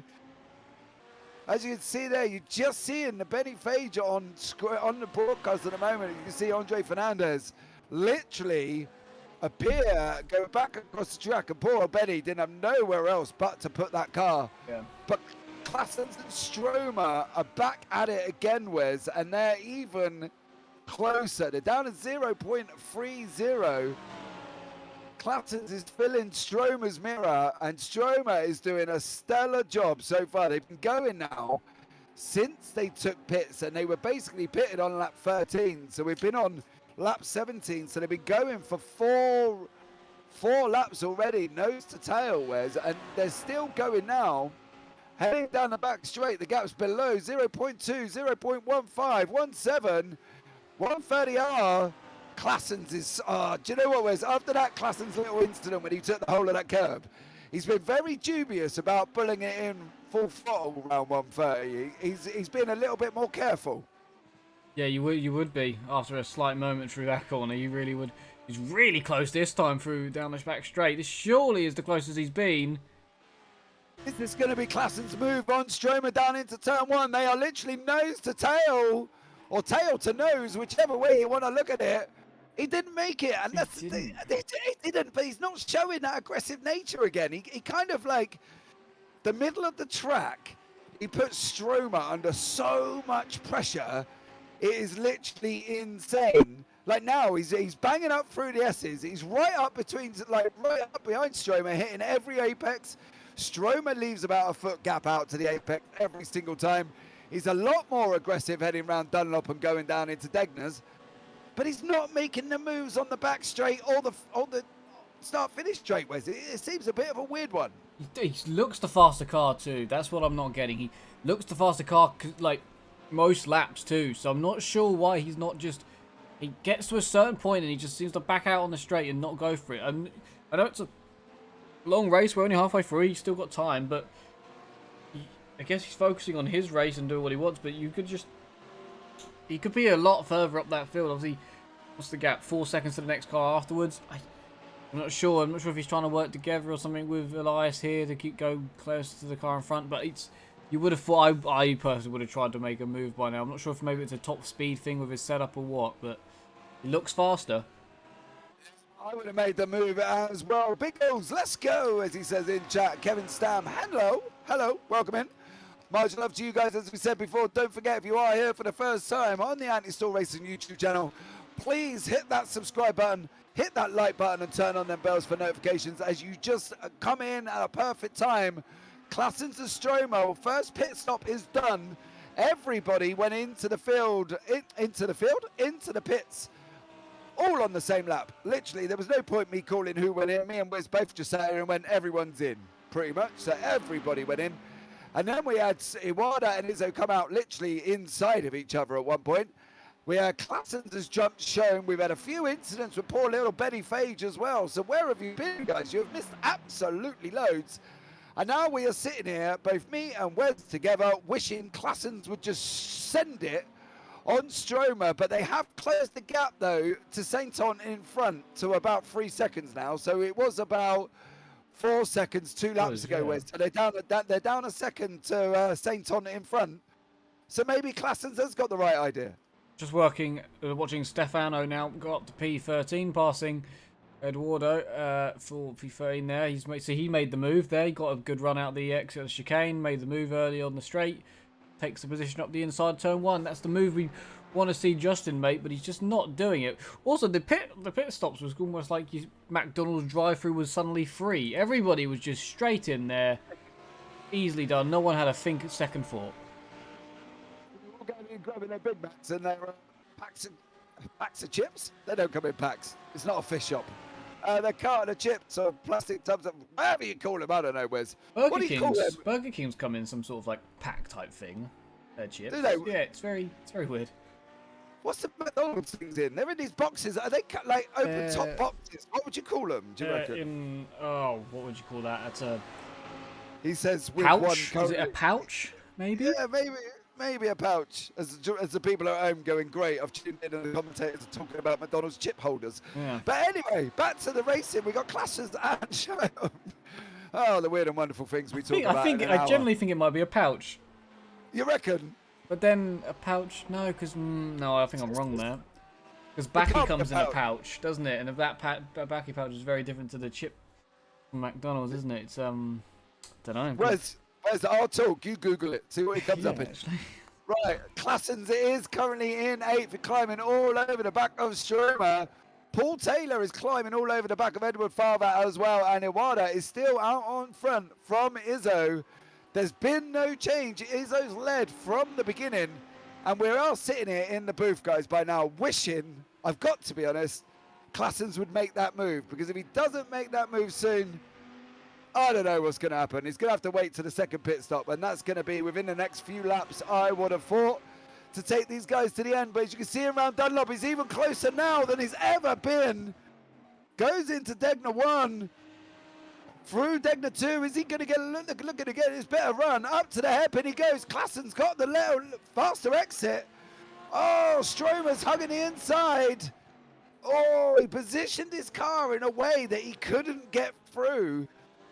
And that's the thing. For Klassens, he just couldn't get through on Stromer because where Stromer positioned his car. Wes, how are we doing? I can't find it out. It's telling me the reasons why you shouldn't eat them, apparently, though. That's what I'm learning very quickly. Right, so if we go back and have a jump down to Iwata and Izzo, Iwata is leading the race. Wes, one of the things we haven't picked up is just pointed out in chat as well. Iwata is from Japan.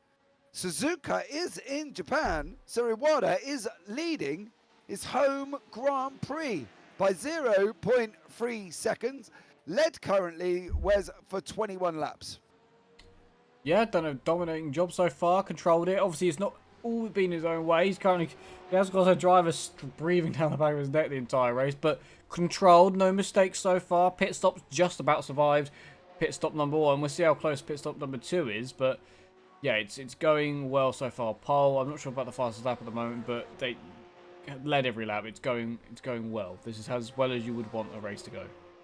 Yeah, that's the thing with Iwata as well. As you say, he has kind of led the whole race. He's lucky he got out of the pits because, as we said, at one point they were literally inside each other. So we're going to have to see how these guys get on. Now, we've just had a big red notification flash up on the screen that the only Ford, Mr. Amos, has gone round again. And I believe that's on near enough there, Wes. I think he's done it in the same place, dropping it down in Spoon, if I'm not mistaken. I think he did the same thing as Mr. Amos did last time on the inside of Spoon. And unfortunately, I believe he's dropped it there again. So that's a shame for Joel Amos. On the curb, yeah. Yeah, on the curb in Spoon. Just on the, literally, the coming round Spoon, he goes on the outside curb and around he goes. Now, we've discussed the curbs in Suzuka, and you've either got to take all or literally leave them alone. Iwado and Izzo are now 0.3 seconds back from each other. So here we go on the run down. The start-finish line, Izzo is behind Iwado, 0.181716. Look at it on the left. It's closing. Iwata starts making a move to the inside. Izzo tucks right up behind him. Round turn 1, they go all the way very close together.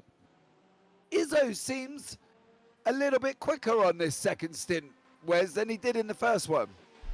Yeah, he's a lot closer, and he's been closer than this, as you said, the entire stint. Really putting pressure on. He's probably, honestly, I think he's going to probably try and pass before the next pit stop. I think that'll be the tactic here to go. They seem on the same strategy, so it's not going to be one on the pit stops. It's going to be one on the track. Then there's a Ferrari off there that's well out of the way. That's clearly may have had a mistake through Dunlop. I'm not sure. I think it's. So that was. Was that Giuseppe? Yes, I think it was. Yes. Yeah, it looked like Giuseppe has had his little bit of a moment when he's gone off. To be fair, though, he does, however, nearly collect the BMW there. That'd be interesting to see who that is behind him in the BMW. I'm not sure who that was, but he looked like he's nearly had collected that one. So that could have been an interesting one there, Wes.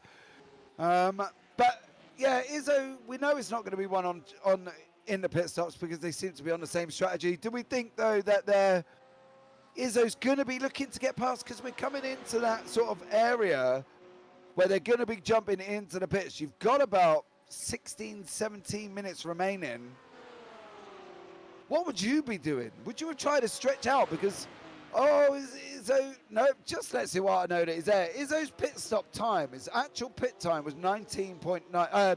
Iwada's time was 19.97. Izzo's time was 19.42.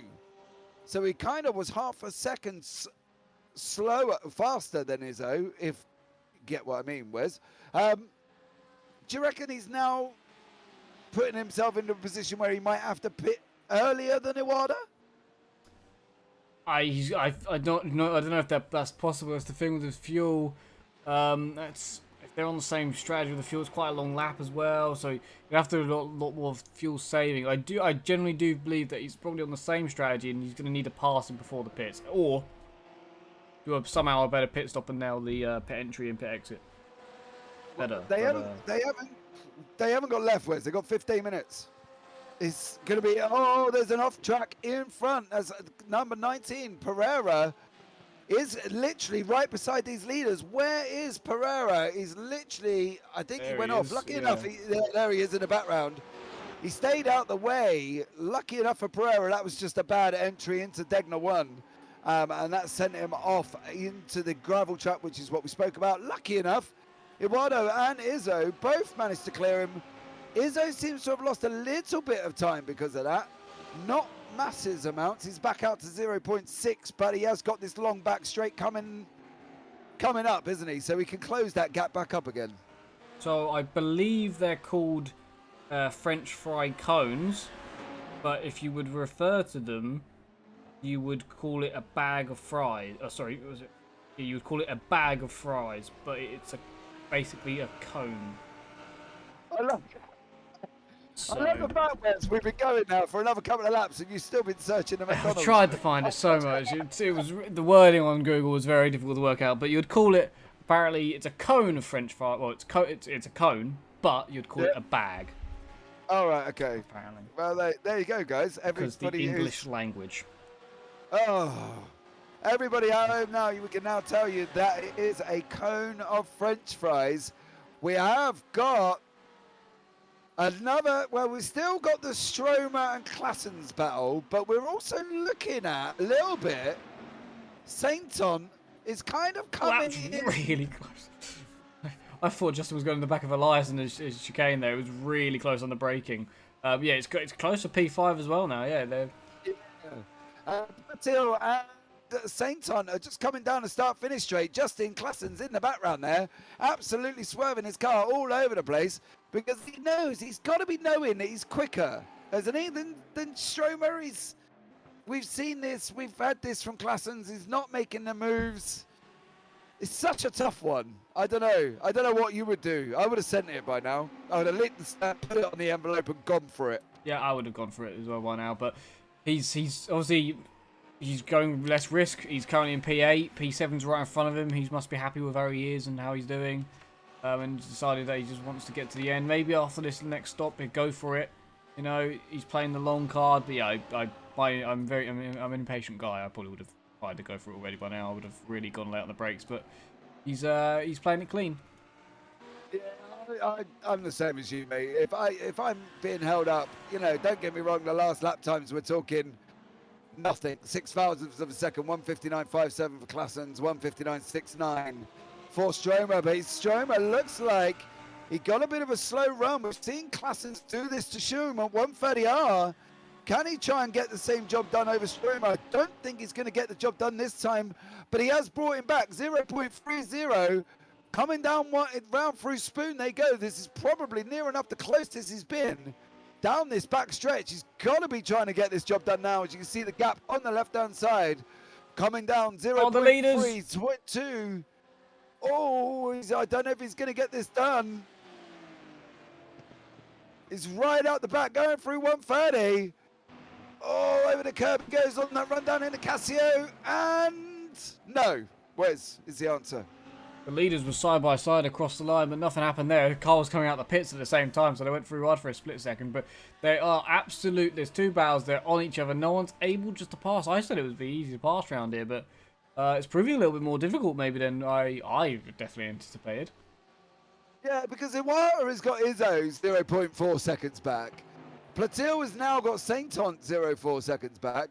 And then obviously we've seen what Stromer and Klassens are doing. So I think even if the leaders are struggling, you know, if we go down to Iwata, if them guys are struggling to try and make if Izzo's in struggling to make the impression on Iwata, you know, surely it's got to be difficult for the cars further back in the field as well, because obviously they've got to be running the same wing, look at running the same thing, and it's just it's a tough one, isn't it? Yeah, I just noticed that we just watch a spin now, another one at Dunlop, and that's car 15 round. Sadly again, the pit stops are happening this lap because Marcus just pitted, and he pitted a lap earlier last time than everybody else. So that to me is the indication that we're about to have everybody in the pits on this lap. So let's pick up Iwata and Izzo going down the back stretch. These are your lead cars, so we'll follow these and see if they're going into the pits together. Let's see. Oh, Izzo's on the right-hand side. Izzo's on the right-hand side into Casio. Oh, there was no room. Didn't get the job done. Iwata going into the pits. He's not. No. They're going round again. So here we go. Izzo is looking racy, isn't he? You know, he's looking like he wants to get this lead done before the pit stops, because he obviously feels he's quicker. Volcano hasn't gone in either. You see him at the top end of your screen. As the guys go down the start-finish straight, you can see him just appear. He's not gone in either. The gap is closed up 0.2928. Izzo is looking like he wants this position change, whereas he wants the lead going into the pits. Yeah, no one there is pitted, so interesting to see that maybe Marcus has gone an extra lap early. I'm not sure. He's the only car that's gone different on the strategy, it would seem, so that's interesting to see how that one plays out for him. But yeah, Alessandro wants it before the pit stops. It's just whether or not he can really bring it up, because both of them look raggedy going through Degner. I think and now Justin's got Elias somewhere. He's done it. He's in front of him on the circuit now. I don't know when he's done that. He must have finally done it on the... Down into turn one. Down into turn one, where he got him on the inside. Just Elias just leaves the gap on the outside, and Stromer takes the inside line into turn one. So... Oh, he's got that move done, so now it's all down to Alessandro. He's done that before the pit stops. That's interesting that he's managed to finally get it done then. This is the thing is now, we got Akira and Izzo going down the back straight, but the problem for Izzo is he's 0.4 seconds out. He's closing up, closing and closing and closing, 3.8, 3.7. He's coming round 130R now. He takes a different line. He really does try and take some of that grass as much as possible. Oh, Iwata's slow. Iwata's slow going into Casio. They're side by side again. Izzo's gone in deep. So is Iwata. Are these guys going into the pits, or are they going to chance going one more time? They're in again together as we pick up Volcano. Oh, they touch into the pits. Alessandro gives Akira a nudge across the pit line. Volcano's in as well, as we can just see Joel Amos coming out at the bottom. Holy, it's like it's going to go down to the wire, says Kevin Stam in chat. Yes, it is. Bazanti's in the pits. Pletil's in. Saintant's in. Stromer's got past Klassens. Stromer's in. Klassen's gone round. Klassen obviously feels he's got enough fuel to go round again. Oh, there's they've gone! contact! Oh, Izzo's gone round in turn 1! Coming out the pits, Izzo's gone round in turn 1, Wes. He's crashed with a back marker, I think. That is amazing. 2 weeks in a row, second place has crashed. If it's gone from the back. Oh, it's... That car number 21, that's Andre Fernandez. I am not sure Andre Fernandez should have been trying to get that position over Izzo when he knows he's a back marker. Whereas I'm not sure that should have even happened. I think Fernandez knew. Oh. That's going to be a tasty steward's room after that race, whether or not Fernandez should have been. Look at it as he comes up though, Wes. He cuts across. Oh yeah, it's the where the blue line is, isn't it? They're like side by side. Plus, yeah, he just doesn't. Oh, he's out of his way now, and Alessandro's just giving him a good. I think a good wave as he goes past there. I don't think Fernandez should have been in that position, but then again, I'm in the booth. The problem is, he's looking like he's in the way now. And now you kind of want to get him out of the way, Wiz. There's an 8-second gap as well. That could be, is that the race win sorted again? 2 weeks in a row with an incident out the pit lane. That is incredible. Yeah, that is just absolutely insane. Now Alessandro's got to keep his head cool. Plus he's got obviously P4 at the moment, but you know P3 Falcone chasing him down now as well for second, so he's not out of it yet. He's got damage on his car as well. Yeah, and he's got Klassens. We expect he's pitting. In the pits. Alessandro's pitting. Izzo's in the pits. Fix the damage, I assume. That's him out of the top 3 then, for now. Oh, it's just bad news for Izzo, isn't it? Izzo's got a drive through. He's going through. He's going through. He hasn't stopped. Izzo's on a drive-through. He hasn't stopped. That's put Volcano up into second. Izzo is on the drive-through. He's now back out of the race as well, as we can see.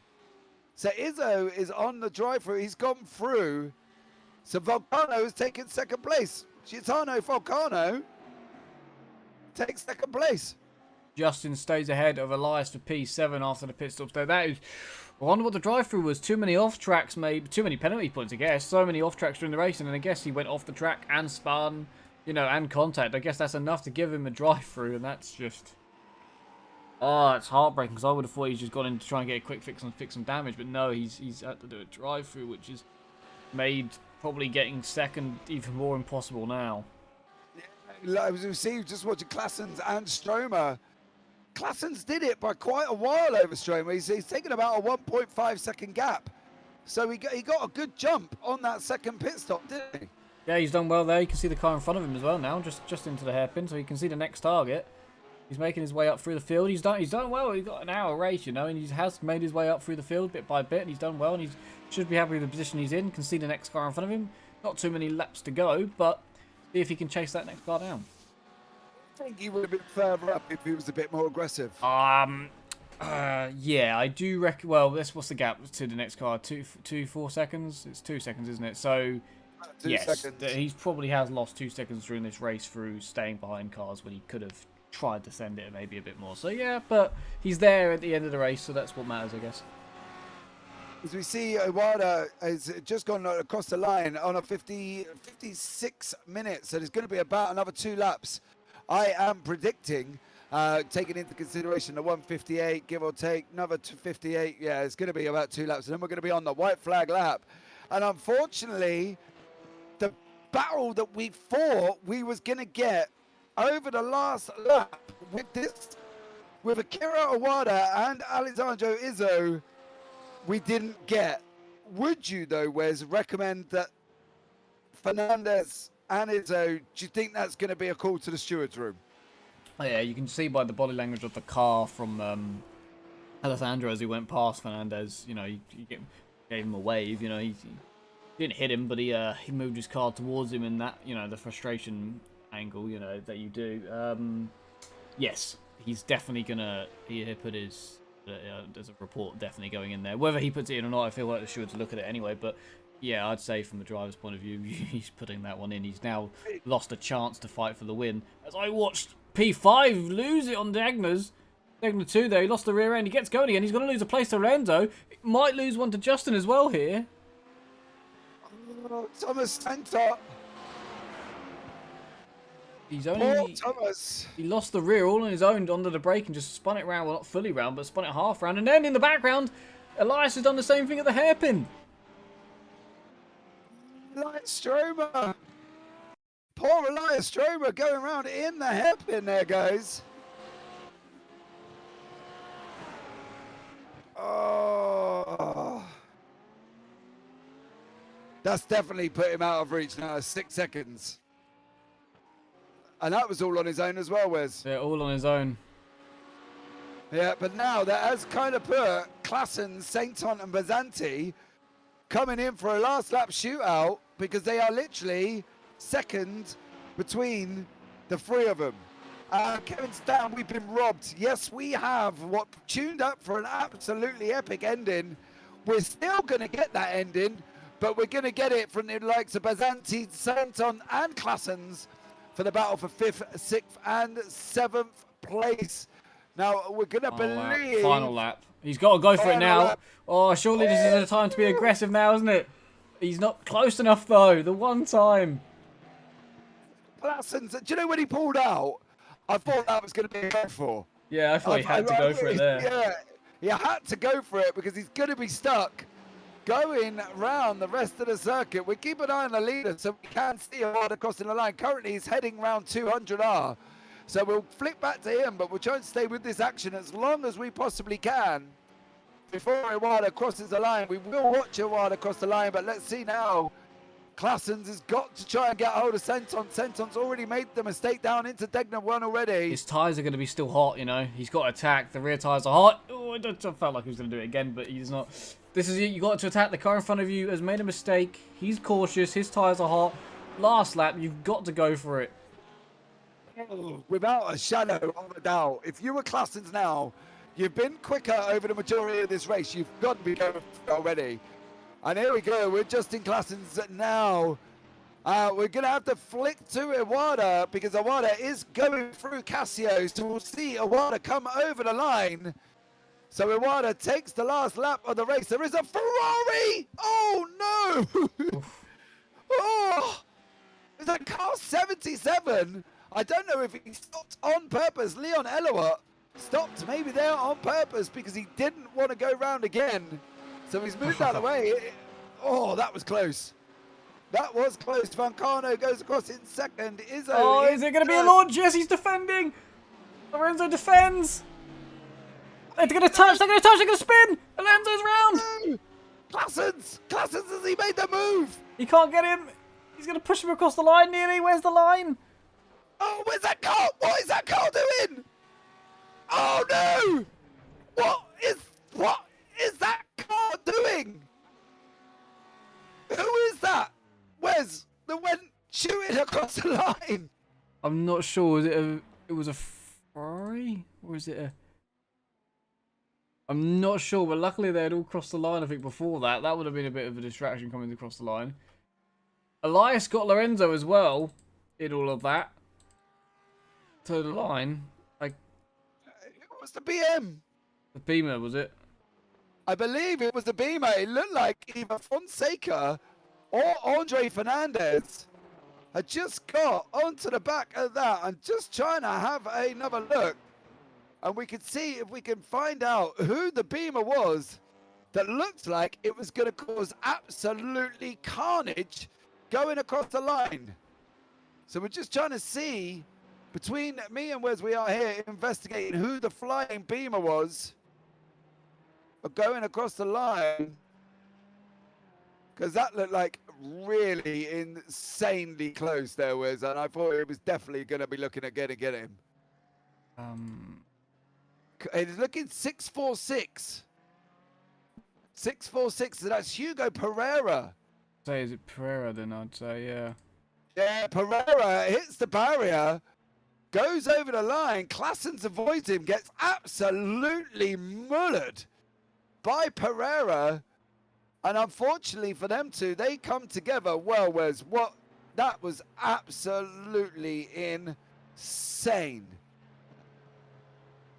That was just crazy there from Absolute Racing there. We thought Claessens was going to get him, then Pereira was in the way, and it was all just going to go completely and utterly wrong.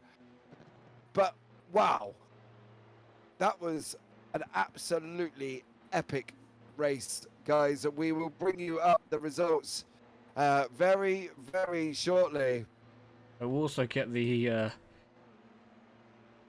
oh yeah, it was, I found out that her crashed. So yeah, I will also find the incident with Lorenzo at the end there as well. To rewatch that fight right to the end, then. Oh, that was physically crazy ending to the racing, guys, as well. So here we go. Let's bring you through the race, the positions in the final race. So Akira Iwata got first place. As you said, Kevin Stam in chat robbed of a last lap battle with robbed of the last little laps of battle with Alessandro Izzo coming out the last pit stop.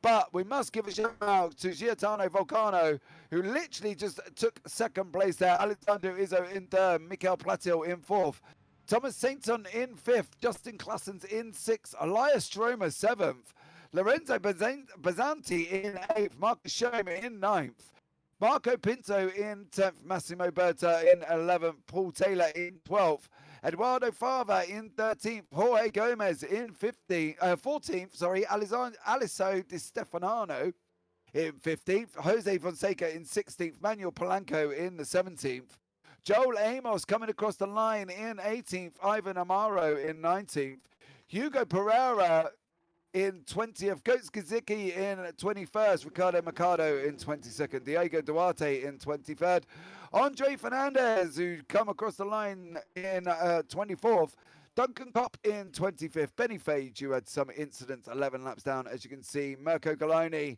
also didn't finish the race 17 laps beyond Ruffles, Sebastian Van Den, Leon Elowat, Marin Grigic, and Mark Cadmore also did not finish the race either.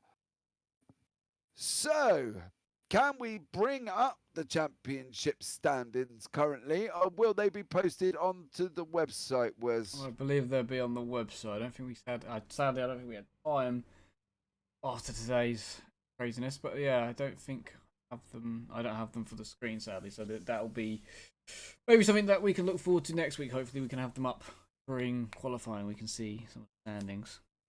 Yep, so there you go, guys. That has been an absolutely insane race for us. Now, Wes, can you finish us off? One word for tonight's racing. Oh, one word for tonight's race. That was absolutely crazy at the end there. I enjoyed that. That was a fantastic race, I think. I thoroughly enjoyed that a lot. Great racing. There was a lot going on, but unfortunate very at the end to not be able to get what we wanted, the finish we wanted. We got a crazy one anyway, though. It was, I think, brilliant racing. I thoroughly enjoyed myself tonight. Yeah, so that was the longest one-word answer I've heard, Wes. I've got to be honest. One word. I can't. I don't know. How did you get that into one word? That was. I was just going to say chaotic. Yeah, nuts. I go nuts. Nuts. Yeah. Nuts. So there you go, guys. Don't forget to come and join us next week at the famous Catalonia circuit. But really, all that's left for me to say now, guys, from me and Wes, take care, have a great week, and you never know, we might see you on the track sometime.